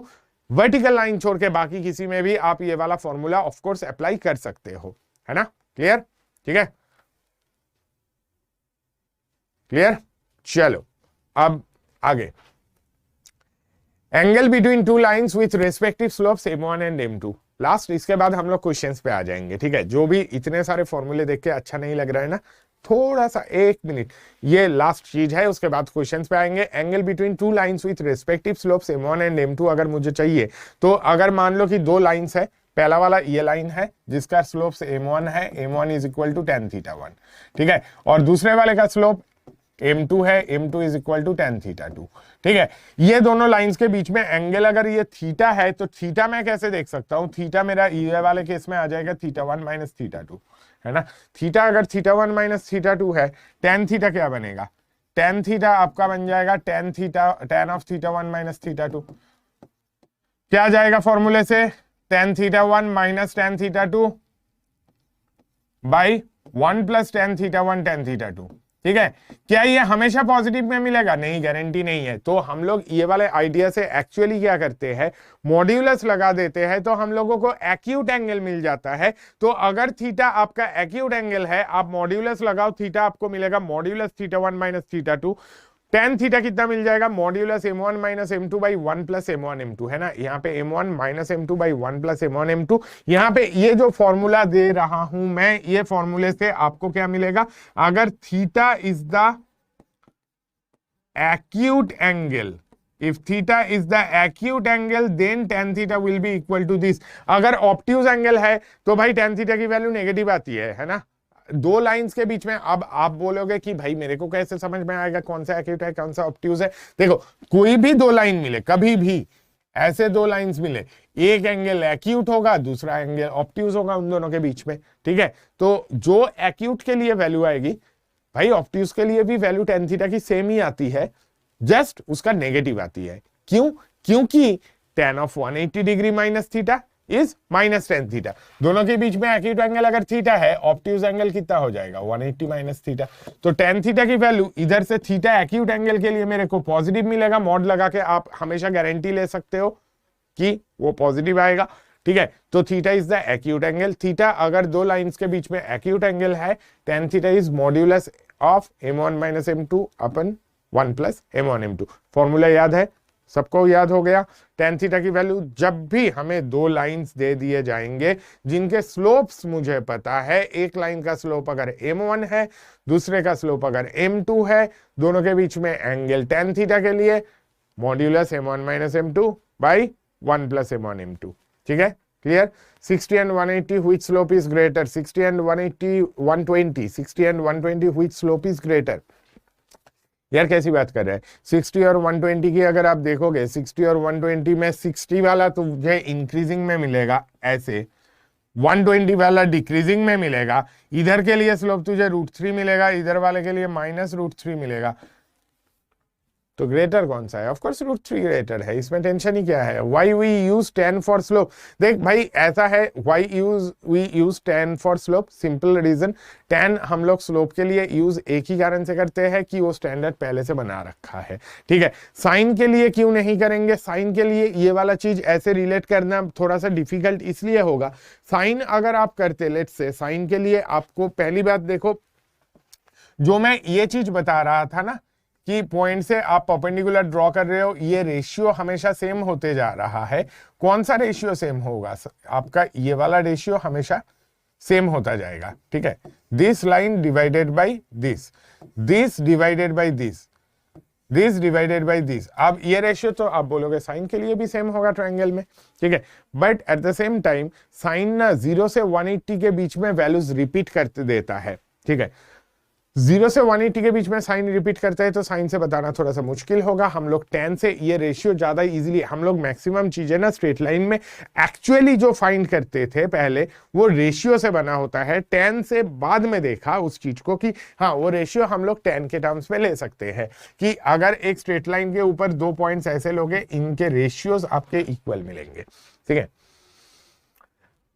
Formula और एक बार, 2 लाइन्स अगर है जिसके स्लोप्स m1 और m2 है, उनके बीच में एंगल क्या होता है, उनके बीच में एंगल tan थीटा, अगर एंगल अगर थीटा है, इनके बीच में एंगल अगर थीटा है तो tan थीटा कितना होता है, tan थीटा होता है modulus m1 minus m2 by 1 plus m1 m2, clear. चलो अब पैरेलल लाइंस अगर होंगे obviously m1 will be equal to m2, क्यों, पैरेलल लाइंस के लिए क्या हो जाएगा, tan theta will be equals to 0, tan theta 0, वहां से m1 m2 मिल जाएगा इक्वल। और एल्स आप क्या बता सकते हो, पैरेलल अगर है दोनों के लिए एंगल ऑफ इंक्लिनेशन तो सेम है, दोनों के लिए θ1 θ2 इक्वल है, तो tan θ1 will be equal to tan θ2, tan θ1 equal to tan θ2 से आपको मिल जाएगा m1 equals to m2। Perpendicular अगर है तो m1 m2 इज -1। तो परपेंडिकुलर वाला कंडीशन भी आप 2 तरीके से देख सकते हो। एक आप बोल सकते हो अगर परपेंडिकुलर है tan थीटा क्या होगा, दोनों लाइंस के बीच में एंगल कितना बन जाएगा, 90 डिग्री। दोनों लाइंस के बीच में एंगल 90 डिग्री है तो tan थीटा डिफाइन नहीं होगा। क्वांटिटी डिफाइंड कब नहीं होता है, सोचो, क्वांटिटी डिफाइंड तब नहीं होता है जब उसके डिनोमिनेटर जाके 0 बन जाता है। भाई इसके डिनोमिनेटर 0 बन जाएगा तो क्या होगा, डिनोमिनेटर 0 बनेगा तो आपका 1 plus m1 m2 will be equal to 0, m1 m2 की वैल्यू -1।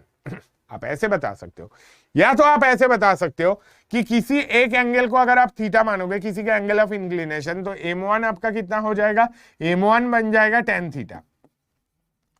दूसरा जो कि उससे परपेंडिकुलर है उसका एंगल ऑफ इंक्लिनेशन कितना, 90 प्लस थीटा, क्योंकि दोनों के बीच में एंगल 90 है, तो m2 कितना बन जाएगा, tan of 90 plus theta. tan 90 degree plus theta क्या बनता है, tan 90 डिग्री प्लस थीटा बनता है माइनस कॉट थीटा। तो m1 m2 की वैल्यू कितनी आएगी, m1 इंटू m2 करोगे तो आपको क्या मिलेगा, tan theta into minus cot theta, tan theta into minus cot theta कितना बन जाएगा, -1।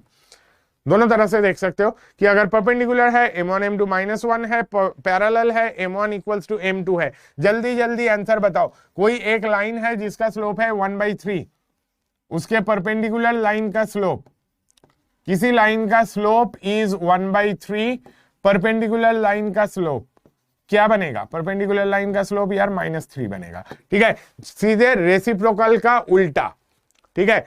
कभी भी किसी भी लाइन का स्लोप पता है, उसका परपेंडिकुलर लाइन का क्या होगा, रेसिप्रोकल का नेगेटिव, है ना, रेसिप्रोकल का उल्टा साइन, ठीक है। अगर कोई लाइन का स्लोप आपको 1/5 मिला, उसके परपेंडिकुलर का स्लोप -5। कोई लाइन का स्लोप,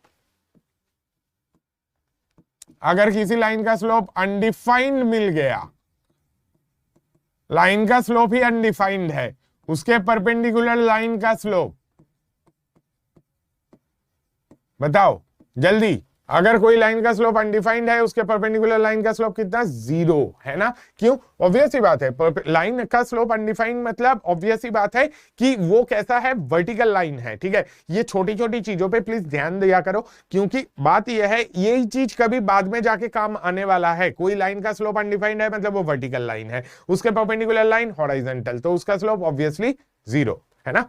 चलो आगे बढ़े, अब क्वेश्चंस पे आ जाते हैं। हम लोगों ने बहुत सारे आइडियाज डिस्कस कर लिए, अब आ जाते हैं क्वेश्चंस पे। क्वेश्चंस पहला सिंपल क्वेश्चन है, find the line of find the slope of the line joining 1,3 and 3,7। बच्चों वाला क्वेश्चन है, जल्दी बताओ देख के।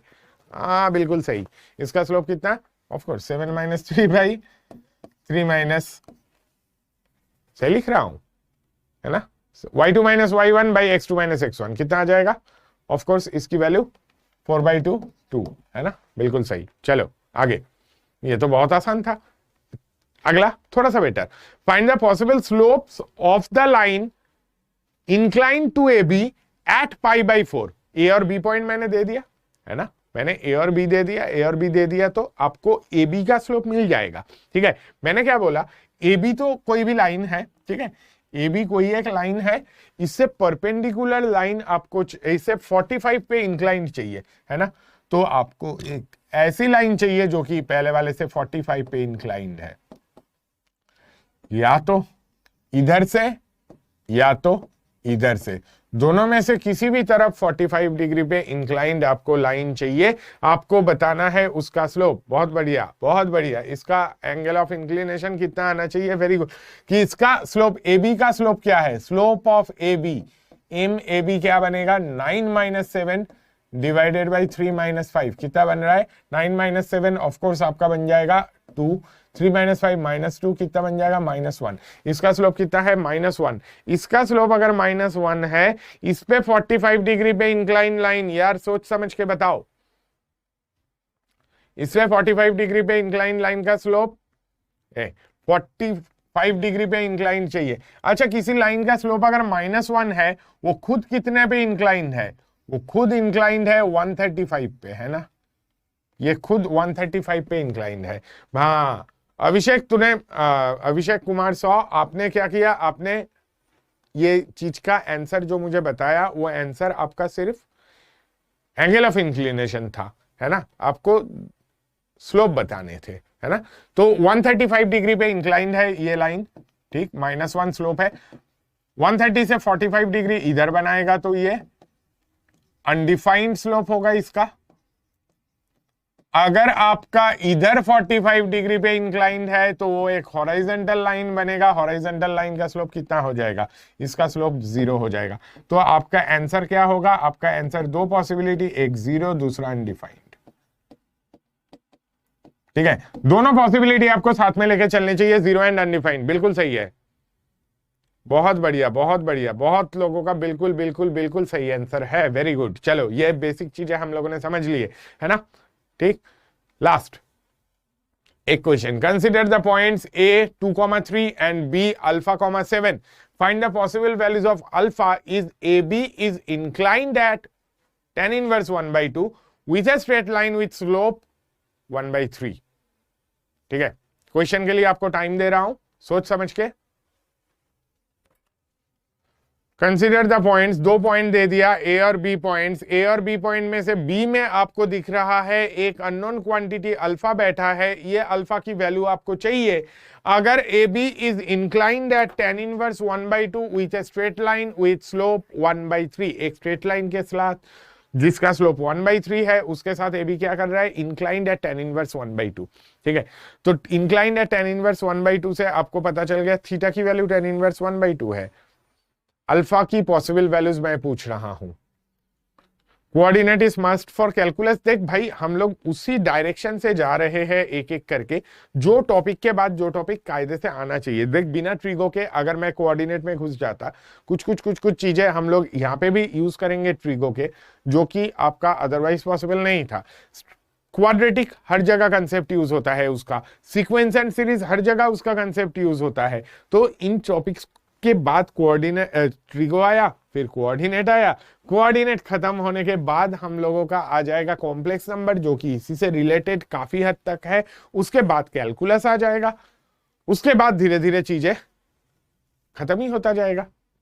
ठीक है, सैयद हंजाला सुफिया, कोशिश कुछ ऐसे ही है। अब देखो, इसमें 2 आपका पॉसिबिलिटी बनेगा। ठीक है, अगर आपके एक ही आंसर आ रहा है तो आपको 2 आंसर आना चाहिए। क्यों? पहली बात देखो, मुझे पता है स्लोप ऑफ ए बी कितना है, स्लोप ऑफ ए बी है 7 - 3 डिवाइडेड बाई अल्फा -2, है ना, कितना बन गया 4 डिवाइडेड बाई अल्फा -2। ये बात की बात है। मैं ऐसे भी जानता हूं कि ये वाले लाइन का स्लोप एम ए बी से मैं रिप्रेजेंट कर रहा हूं, और एक लाइन है जिसका स्लोप है 1/3। इन दोनों के बीच में एंगल कितना है? इन दोनों के बीच में एंगल है tan इनवर्स 1/2। मतलब अगर थीटा आपका tan इनवर्स 1/2 है तो tan थीटा की वैल्यू कितनी है? tan थीटा की वैल्यू 1/2 है। ठीक, tan थीटा इज 1/2, ये समझ में आ गया है ना। अब मुझे क्या पता है टेन थीटा क्या होगा, टेन थीटा होगा एम ए बी माइनस इसका स्लोप। m1 क्या है, ये आपका m1 है, m2 क्या है, ये आपका m2 है, m1 minus m2 by 1 plus m1 m2, 1 plus अच्छा m2 की वैल्यू 1/3 है, by 1 plus m1 m2 m A B into 1/3, this is equal to कितना, दिस इज इक्वल टू 1/2। ये लिख के जो भी सॉल्व कर रहे हो एक छोटी सी चीज मिस कर रहे हो। क्या मिस कर रहे हो आप, मॉड्यूलस, है ना, मॉड्यूलस आप मिस कर रहे हो। ठीक, तो मॉड्यूलस लगा देना चाहिए, यहाँ पे मॉड्यूलस लगाओ, आप क्वेश्चन सॉल्व करो, देखो कितना आ जाएगा, 3 times m A B minus 1 divided by 3 plus m A B, this is equal to कितना, this is equal to 1/2।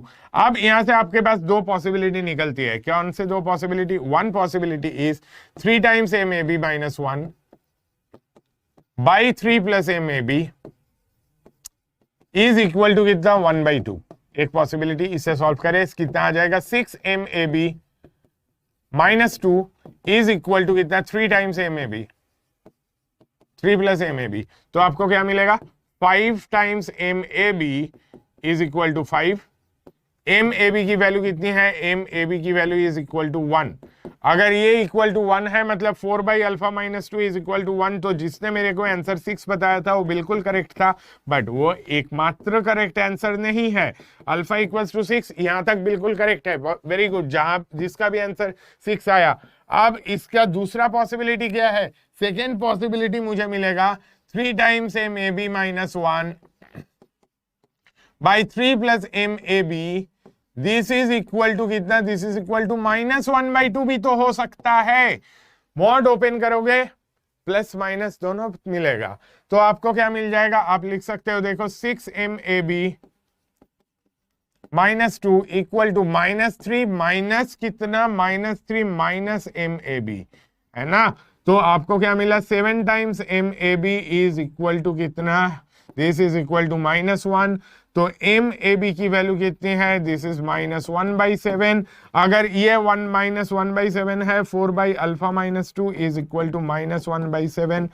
Alpha minus 2 की वैल्यू कितना है, -28। अल्फा की वैल्यू कितनी है, -26। 6 एंड -26, जो भी आंसर लाए हो बहुत बढ़िया। फिर से बता रहा हूं, जिसका भी डाउट है प्लीज स्टेप वाइज देख लो।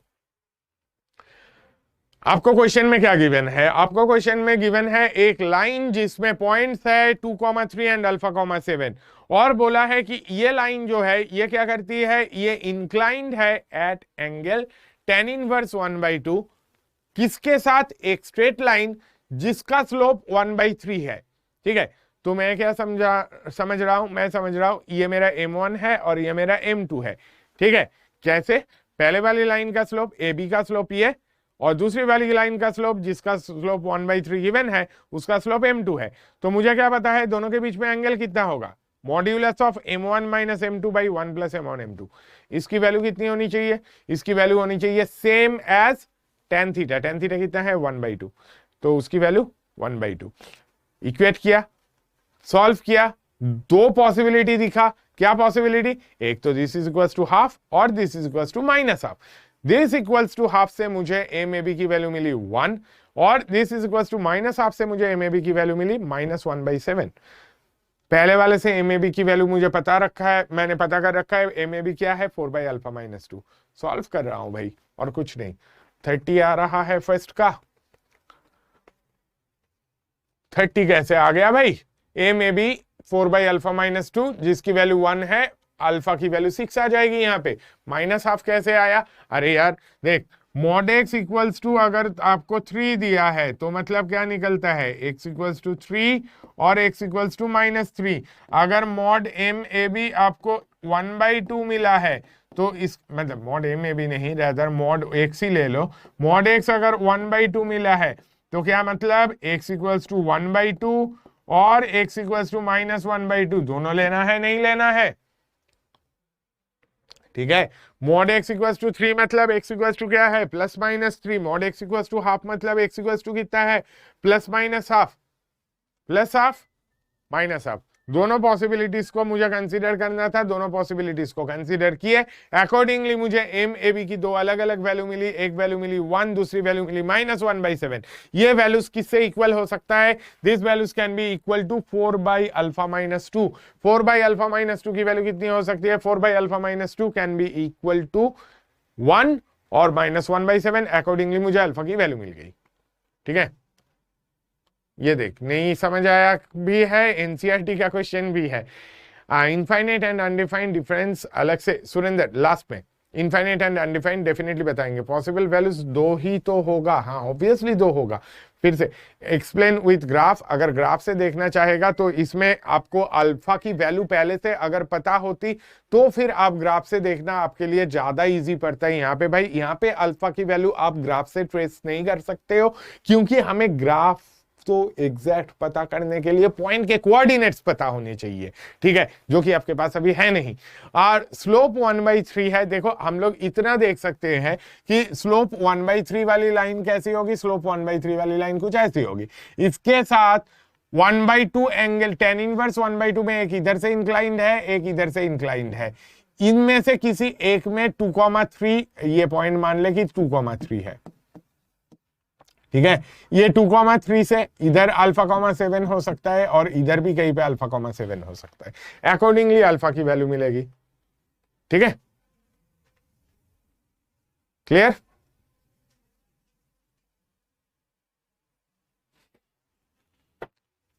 चलो आगे बढ़ते हैं।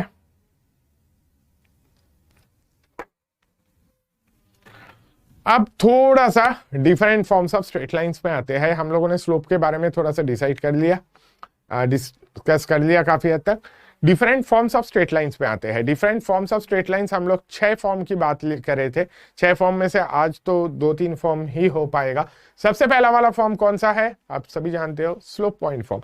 यहां से सबसे ज्यादा इंपॉर्टेंट है। अभी तक अगर आपने स्लोप पूरा समझ लिया तो बहुत अच्छी बात है, वो चीज यहाँ पे यूज होता जाएगा। ठीक है, स्लोप और एक बार मैं रिवाइज करा देता हूं, जिनको भी डाउट है थोड़ा बहुत। स्लोप क्या रहता है? कोई भी लाइन जो एंगल बनाता है एक्स एक्सिस के पॉजिटिव डायरेक्शन के साथ, वो एंगल अगर थीटा है, tan theta is the slope. ठीक है, स्लोप क्या है? tan theta. ठीक, और दूसरी चीज हम लोगों को क्या याद रखना है? अभी तक जो कुछ भी हम लोगों ने डिस्कस किया है, इसमें से आपको समरी क्या क्या लेके चलना है एक एक करके। शॉर्ट में आपको अगर कोई भी लाइन दिखे, वो उस पॉजिटिव एक्स एक्सिस के साथ जो एंगल बना रहा है, that angle is theta, angle of inclination. वो थीटा अगर एंगल ऑफ इंक्लिनेशन है, स्लोप इज tan थीटा। ठीक है, tan थीटा अगर दो लाइन के स्लोप मुझे पता है, m1 m2, उनके बीच में एंगल कितना होता है? tan theta. उसके लिए क्या बनता है? mod m1 - m2 / 1 + m1 m2। अगर आपको स्लोप पता है दोनों लाइंस के, आप सीधे एंगल में पहुंचोगे। अगर आपको दोनों में से किसी एक के स्लोप पता है और दूसरे के स्लोप पता करना है, तो दोनों के बीच में एंगल आपको पता होना चाहिए। ठीक है, क्यों? आपके पास इस रिलेशन में कितने क्वांटिटीज है? tan थीटा, थीटा क्या है? दोनों लाइंस के बीच में एंगल। इनके बीच में एंगल tan थीटा अगर है तो उसके साथ स्लोप का रिलेशन ये है। ये रिलेशन में टोटल क्वांटिटीज कितने हैं? 3 में से कोई एक अगर आपको चाहिए, बाकी दोनों पता होना चाहिए। ठीक है, एंगल चाहिए तो दोनों के स्लोप पता होना चाहिए। अगर दोनों में से किसी एक का स्लोप पता है और दूसरे की स्लोप पता करनी है, तो आपको दोनों के बीच में एंगल चाहिए होगा। ठीक है, 2 इंफॉर्मेशन पता है अगर, तीसरा भी मिल जाएगा। ठीक है, अब चलो चलते हैं different forms of straight lines में आते हैं। सबसे पहला वाला form slope intercept form. Slope intercept form, देखो क्या क्या चीज गिवन है इस वाले क्वेश्चन में। आप अगर इस डायरेक्शन में आप स्ट्रेट लाइन के इक्वेशन फाइंड करने जा रहे हो, आपको क्या क्या इंफॉर्मेशन गिवन है। जनरली एक स्ट्रेट लाइन की इक्वेशन अगर आपको फाइंड करनी है, आपको 2 इंफॉर्मेशन चाहिए होता है। 2 इंफॉर्मेशन क्या क्या? या तो वो स्ट्रेट लाइन कौन से 2 पॉइंट के थ्रू पास हो रही। अगर आपको 2 फिक्स्ड पॉइंट दे दिया ना, उसके थ्रू आप एक ही लाइन ड्रॉ कर सकते हो, है ना। 2 फिक्स्ड पॉइंट के थ्रू 3-4 अलग अलग लाइन तो ड्रॉ नहीं कर सकते हो। अगर आपके पास एक ही पॉइंट है तो उसके थ्रू आप इनफाइनाइट लाइन ड्रॉ कर सकते हो। अगर 2 पॉइंट है तो उसके थ्रू मान ले कि ये 2 पॉइंट है, ये दोनों पॉइंट के थ्रू आप और कोई लाइन ड्रॉ नहीं कर पाओगे, ठीक है। तो एक फिक्स लाइन के लिए आपको 2 पॉइंट्स चाहिए, या तो आपको क्या दे दिया जाए, एक पॉइंट और उस लाइन का स्लोप दे दिया जाए, ठीक है। मेनली ये दोनों आइडिया के इर्द गिर्द ही हम लोग घूमते रहेंगे 6 फॉर्म में, ठीक है। पहला वाला फॉर्म स्लोप इंटरसेप्ट फॉर्म, इसमें आपको इंफॉर्मेशन क्या गिवन है, स्लोप दे दिया एम और y इंटरसेप्ट दे दिया c। y इंटरसेप्ट c देने का मतलब क्या है, y इंटरसेप्ट c देने का मतलब है the line is passing through 0, c, ये intersects, this line intersects with y axis at 0, c, ठीक है। अगर y इंटरसेप्ट c दे दिया तो इसका मतलब ये निकलता है कि वो y एक्सिस के साथ कहां पे इंटरसेक्ट कर रहा है, 0, c पे।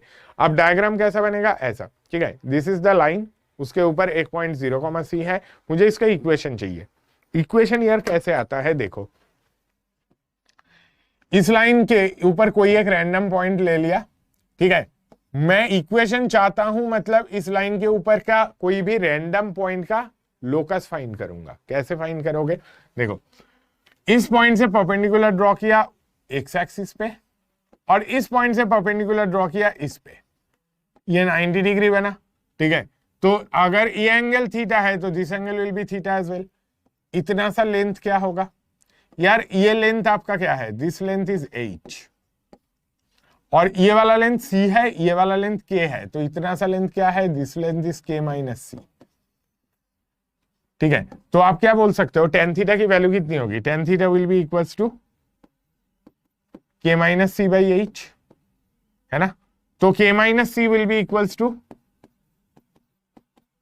टेन थीटा क्या है, स्लोप दे दिया m, तो टेन थीटा इज m, तो k minus C is m into h, k equals to mh plus C. तो आपको इक्वेशन क्या मिलेगा, देखो इसमें कोई भी अननोन क्वांटिटी नहीं है, तो इक्वेशन आपको क्या मिलेगा, इक्वेशन मिलेगा y equals to mx plus C, ठीक है। तो लाइन का equation obviously y equals to mx plus C, ठीक है। तो y equals to mx plus C equation आपका आएगा स्लोप इंटरसेप्ट फॉर्म में। ये फॉर्म स्ट्रेट लाइन की इक्वेशन फाइंड करने के लिए बहुत कम यूज करते हैं हम लोग, ठीक है। तो फॉर्म हम लोगों ने सीखा क्यों, मेजरली हम लोग क्या करते हैं, different form of straight line जो भी आपको मिलेगा उससे अगर मुझे लाइन के बारे में इंफॉर्मेशन कभी ये चाहिए कि इस लाइन का स्लोप बता दो, ठीक है। अगर मुझे किसी भी लाइन का स्लोप पता करना है तो हम लोग उसके लिए ये फॉर्म सबसे ज्यादा यूज करते हैं। इसका मेजर यूज ये रहता है, इस वाले फॉर्म का मेजर यूज ये रहता है to find slope of a line of which equation is given, ठीक है। कोई एक लाइन आपको गिवन है, उसका इक्वेशन, उसका स्लोप फाइंड करना है, हम लोग इस फॉर्म के साथ कंपेयर करते हैं। कैसे, लेट्स से आपको दे दिया ये लाइन का equation 2x plus 3y equals to 5, आप क्या करोगे, इसे इस फॉर्म में रिड्यूस करोगे। कैसे रिड्यूस करोगे, देखो फॉर्म कैसा है, लेफ्ट साइड में सिर्फ y है, बाकी सब राइट में ले जाओ। लेफ्ट साइड में y वाला टर्म छोड़ो, 3y इधर रखते हैं, बाकी राइट में ले जाए, माइनस 2x प्लस 5। इधर भी y के कोएफिशिएंट कितना है, 1, तो y के कोएफिशिएंट से डिवाइड कर दो, 3 से डिवाइड कर दो, क्या मिलेगा, माइनस 2/3x प्लस 5/3। स्लोप क्या बताओगे, देखो इसके साथ इसको कंपेयर करोगे तो स्लोप कितना बताओगे, स्लोप आप बताओगे माइनस 2/3। y इंटरसेप्ट कितना होगा, y intercept is 5/3। Shekhar very good. What if x intercept is given, तो भी आ जाएगा, वेट मिल जाएगा वो भी, ठीक है। देखो y equals to mx plus C वाला फॉर्म के साथ कंपेयर अगर करना है, आपको एक डायरेक्ट आइडिया भी दे सकते हैं। अगर आपके पास ये इक्वेशन है ax plus by plus C equal to 0, इस वाली का स्लोप क्या होगा, ये लाइन का slope will be equal to minus a by B. Sir कैसे आया, उस फॉर्म में रिड्यूस करके। सर by इक्वल्स टू आप लिख सकते हो minus ax minus C, y equal to आप क्या लिख सकते हो, minus a by B X minus C by B, है ना। तो स्लोप कितना आ गया, स्लोप आ गया देखो माइनस ए बाई बी। ठीक है, तो कोई भी line A X plus B Y plus C equal to 0 form में है, स्लोप कितना हो जाएगा, स्लोप ऑब्वियस ही बात है माइनस ए बाई बी।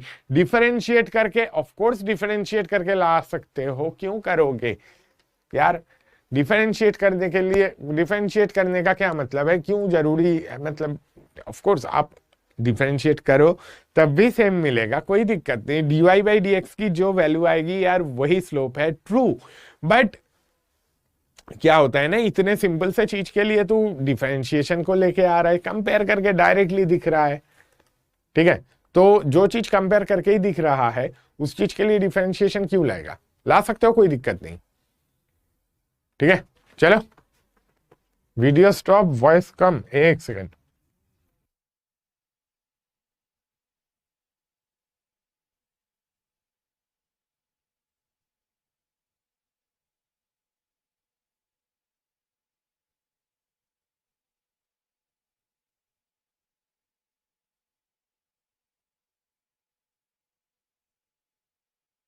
ठीक है, क्लियर हो गया भाई,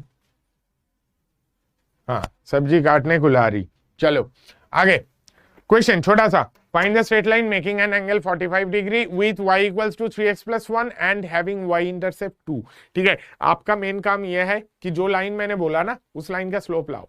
आपको मैंने बोला एक स्ट्रेट लाइन चाहिए जो कि क्या कर रहा है, y equals to 3x plus 1 के साथ 45 डिग्री एंगल बना रहा है और उस लाइन का y इंटरसेप्ट 2 है। तो जो लाइन चाहिए भाई उसका स्लोप लाओ, बाकी काम आसान है, बहुत ही आसान है। स्लोप मिल गया, अगर y इंटरसेप्ट तो आपको ऑलरेडी पता है, स्लोप पॉइंट फॉर्म से डायरेक्टली मिल जाएगा, है ना।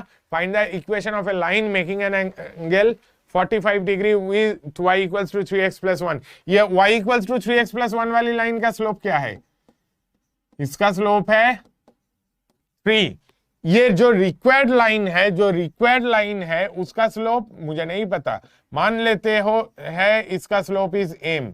ठीक है, रिक्वायर्ड लाइन का स्लोप मान लो m और गिवन जो लाइन है उसका स्लोप 3 है, तो m की वैल्यू फाइंड करके बता दो, बाकी काम बहुत आसान है।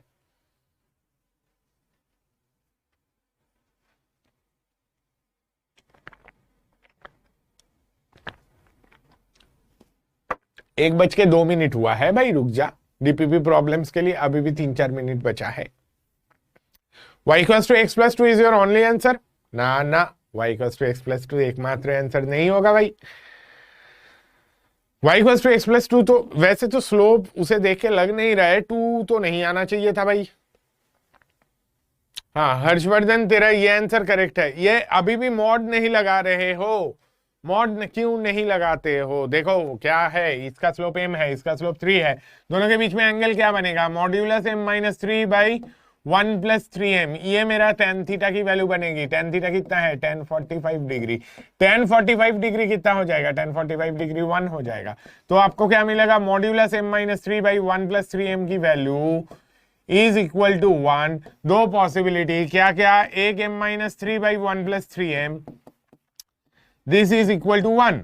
तो m माइनस 3 इक्वल टू कितना आ जाएगा, m minus 3 equal to 1 plus 3m आ जाएगा। तो आपको क्या दिखेगा, 2m equals to minus 4, 2m equals to minus 4 मतलब m इक्वल्स टू माइनस 2।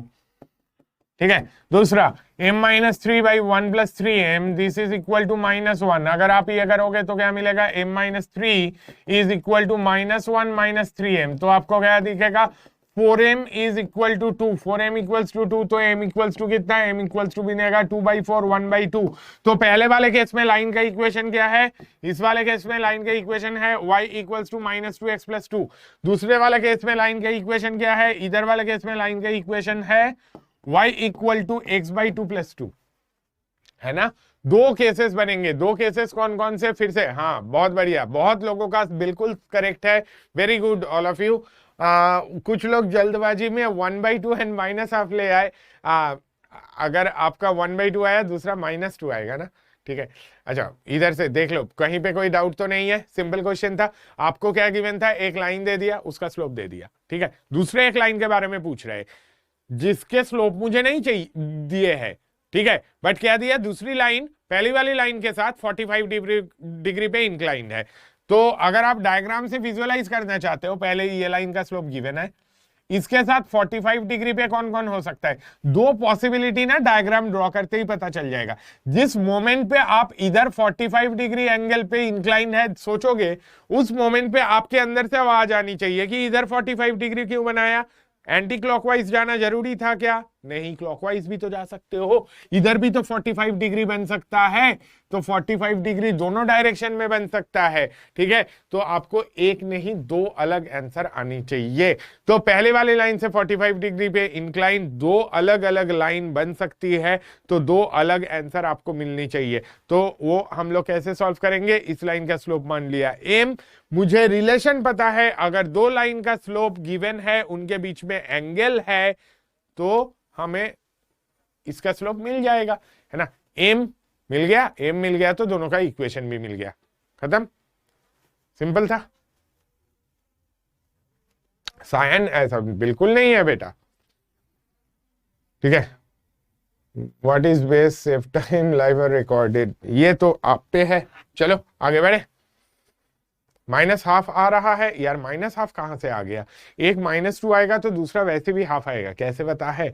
देख, अगर ऐसा है कि ये दोनों 45 डिग्री पे, मतलब देखो इससे ये 45 डिग्री और ये 45 डिग्री, दो रिक्वायर्ड लाइन, दो पॉसिबिलिटीज के बीच में एंगल कितना बनेगा? देखो 90 बनेगा, है ना। इसका स्लोप अगर -2 है ना, मैं ये वाला चीज सॉल्व ना करके भी बता सकता हूं, इसका स्लोप 1/2 होना चाहिए। क्यों? वो उसका परपेंडिकुलर लाइन बनेगा, दूसरा वाला पॉसिबिलिटी। परपेंडिकुलर अगर है तो इसका -2 है तो m1 m2 -1 होता है, m1 m2 -1 होता है तो इधर -2 है तो दूसरा वाला क्या बनेगा? 1/2 बनेगा, ठीक है। चलो एक ही फॉर्म में खत्म करेंगे आज। लाइन्स आर, हाँ, required lines will be perpendicular of each other. बहुत लोगों ने देखा ये क्वेश्चन मेंस में आएगा, डाउटफुल केस है काफी। मतलब अभी भी हम लोग जस्ट सीखना चालू किए हैं, ठीक है। अभी मेंस में आएगा ऐसा मत सोच, ठीक है। चलो DPP 7 का 14th क्वेश्चन। अब जिसके मन में जो डाउट था DPP 7 का 14th क्वेश्चन एक बार देख ले। DPP 7, अच्छा DPP कौन से DPP की बात कर रहे हैं भाई? लास्ट वाले DPP की बात कर रहे हैं, लास्ट वाले DPP के क्वेश्चन नंबर 14।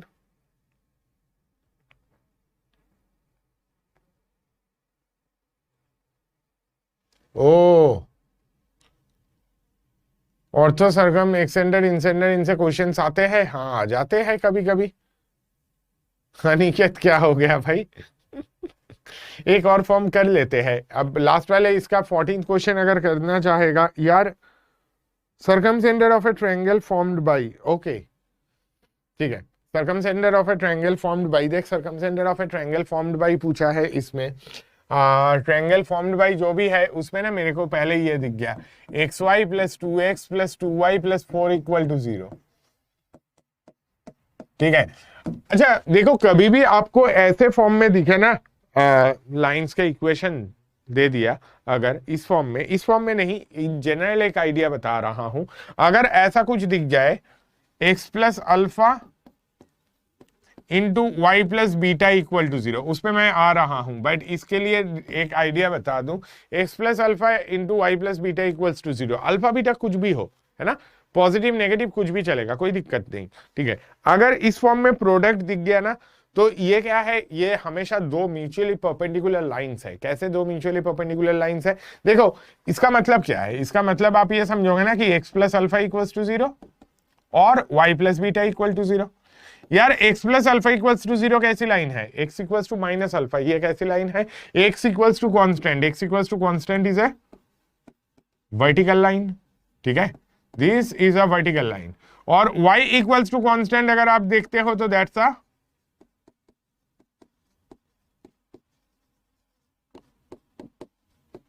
हॉरिजॉन्टल लाइन, ठीक है।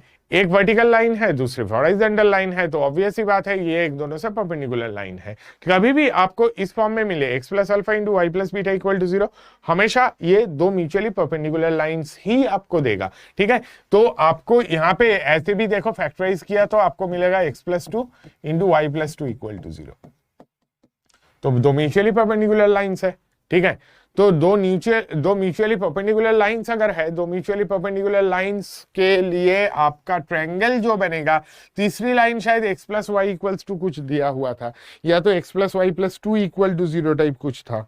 तीसरी लाइन क्या थी भाई? तीसरी लाइन थी x plus Y plus two equal to 0। ठीक है, ये line x plus Y plus two equal to 0।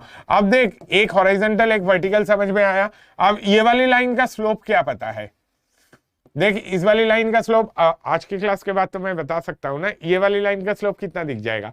-1 दिखेगा, है ना। a की वैल्यू 1 है, b की वैल्यू 1 है, तो स्लोप कितना होता है? -a/b। -a/b कितना बना? -1, है ना। तो -1 हो गया स्लोप। स्लोप -1 मतलब एंगल कितना बनाएगा? ये 135 डिग्री बना रहा है। एक हॉरिजॉन्टल एक वर्टिकल, ये 135। ठीक है, तो अगर आपको दिख गया ये राइट एंगल प्लस ये आइसोसेलिस भी होगा, ठीक है, बट उससे मुझे कोई फर्क नहीं पड़ रहा है। मैं ऐसे ही देख सकता हूं कि ये इन दोनों का पॉइंट ऑफ इंटरसेक्शन क्या होगा? x plus two equal to 0 और y plus two equal to 0, इन दोनों का पॉइंट ऑफ इंटरसेक्शन यहां पे आएगा। दिस इज -2, -2 नहीं चाहिए था, बट तब भी मैं बोल रहा हूं क्योंकि मैं एक दूसरी चीज भी साथ में बताना चाह रहा हूं। ठीक है, और ये लाइन के साथ पहले वाले का पॉइंट ऑफ इंटरसेक्शन, इसके साथ इसका पॉइंट ऑफ इंटरसेक्शन क्या होगा?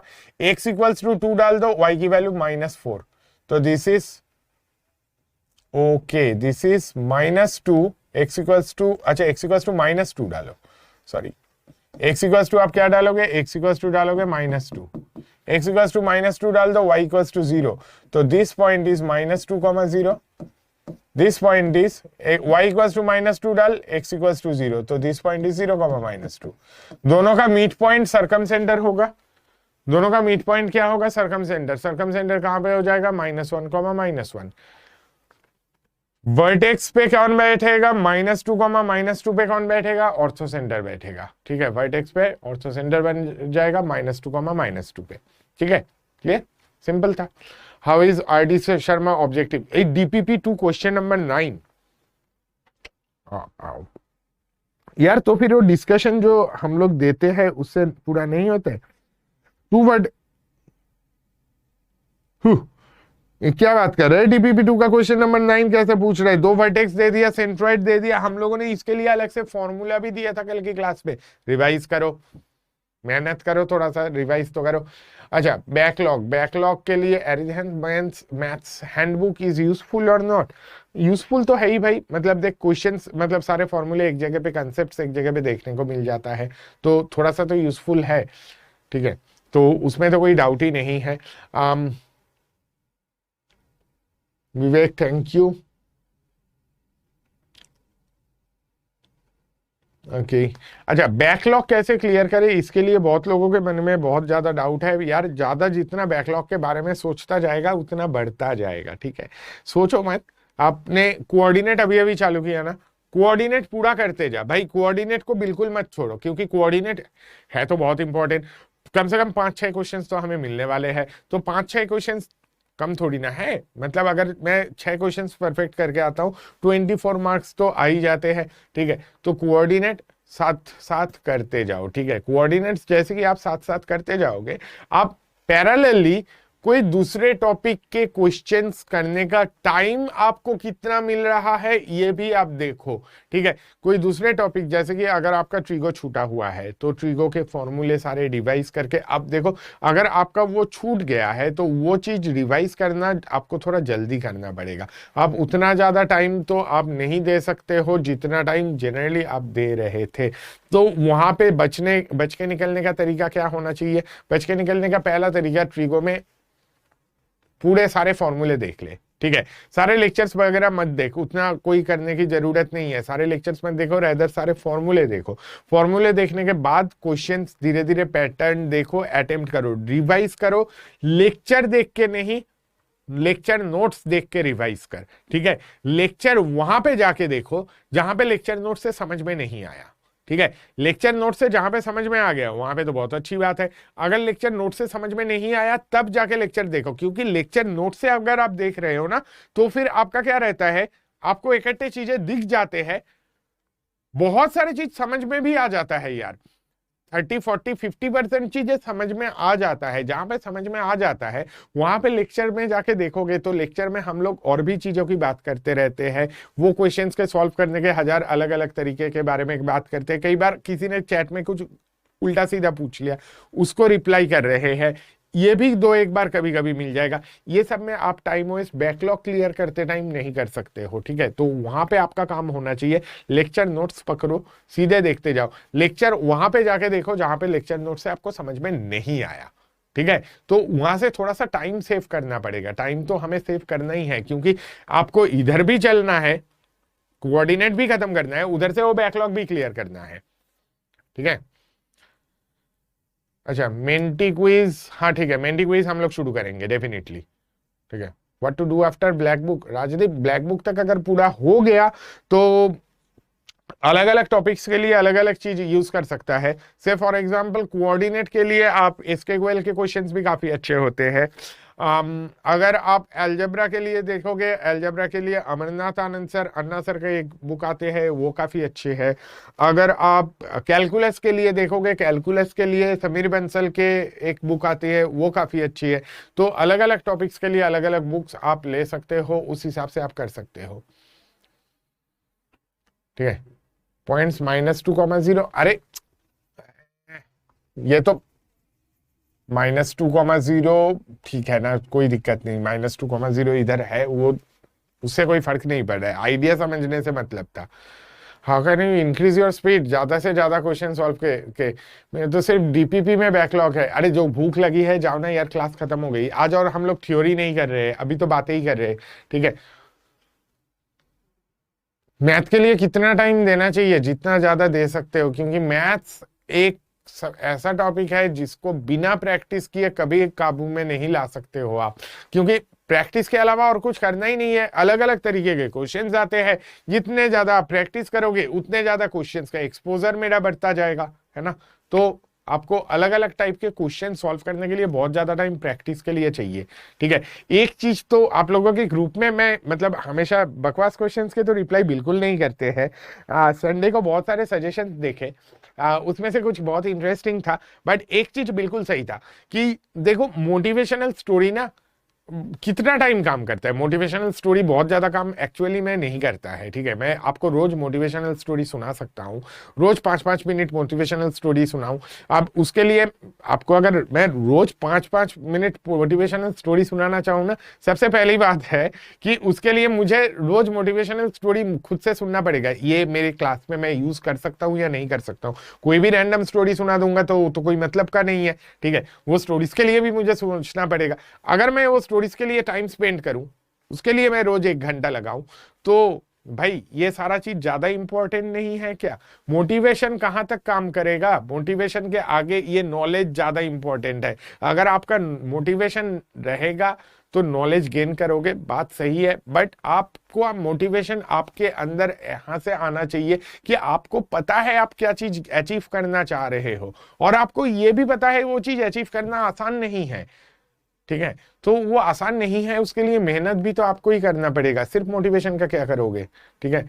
खुद से मोटिवेटेड रहना चाहिए, क्योंकि आपको आपका गोल पता होना चाहिए। गोल के बारे में क्लियर रहो यार लाइफ में, जो कि आप में से ज्यादातर लोग हो, क्योंकि आप में से बहुत सारे लोग 10 अगस्त से शुरू किए हो।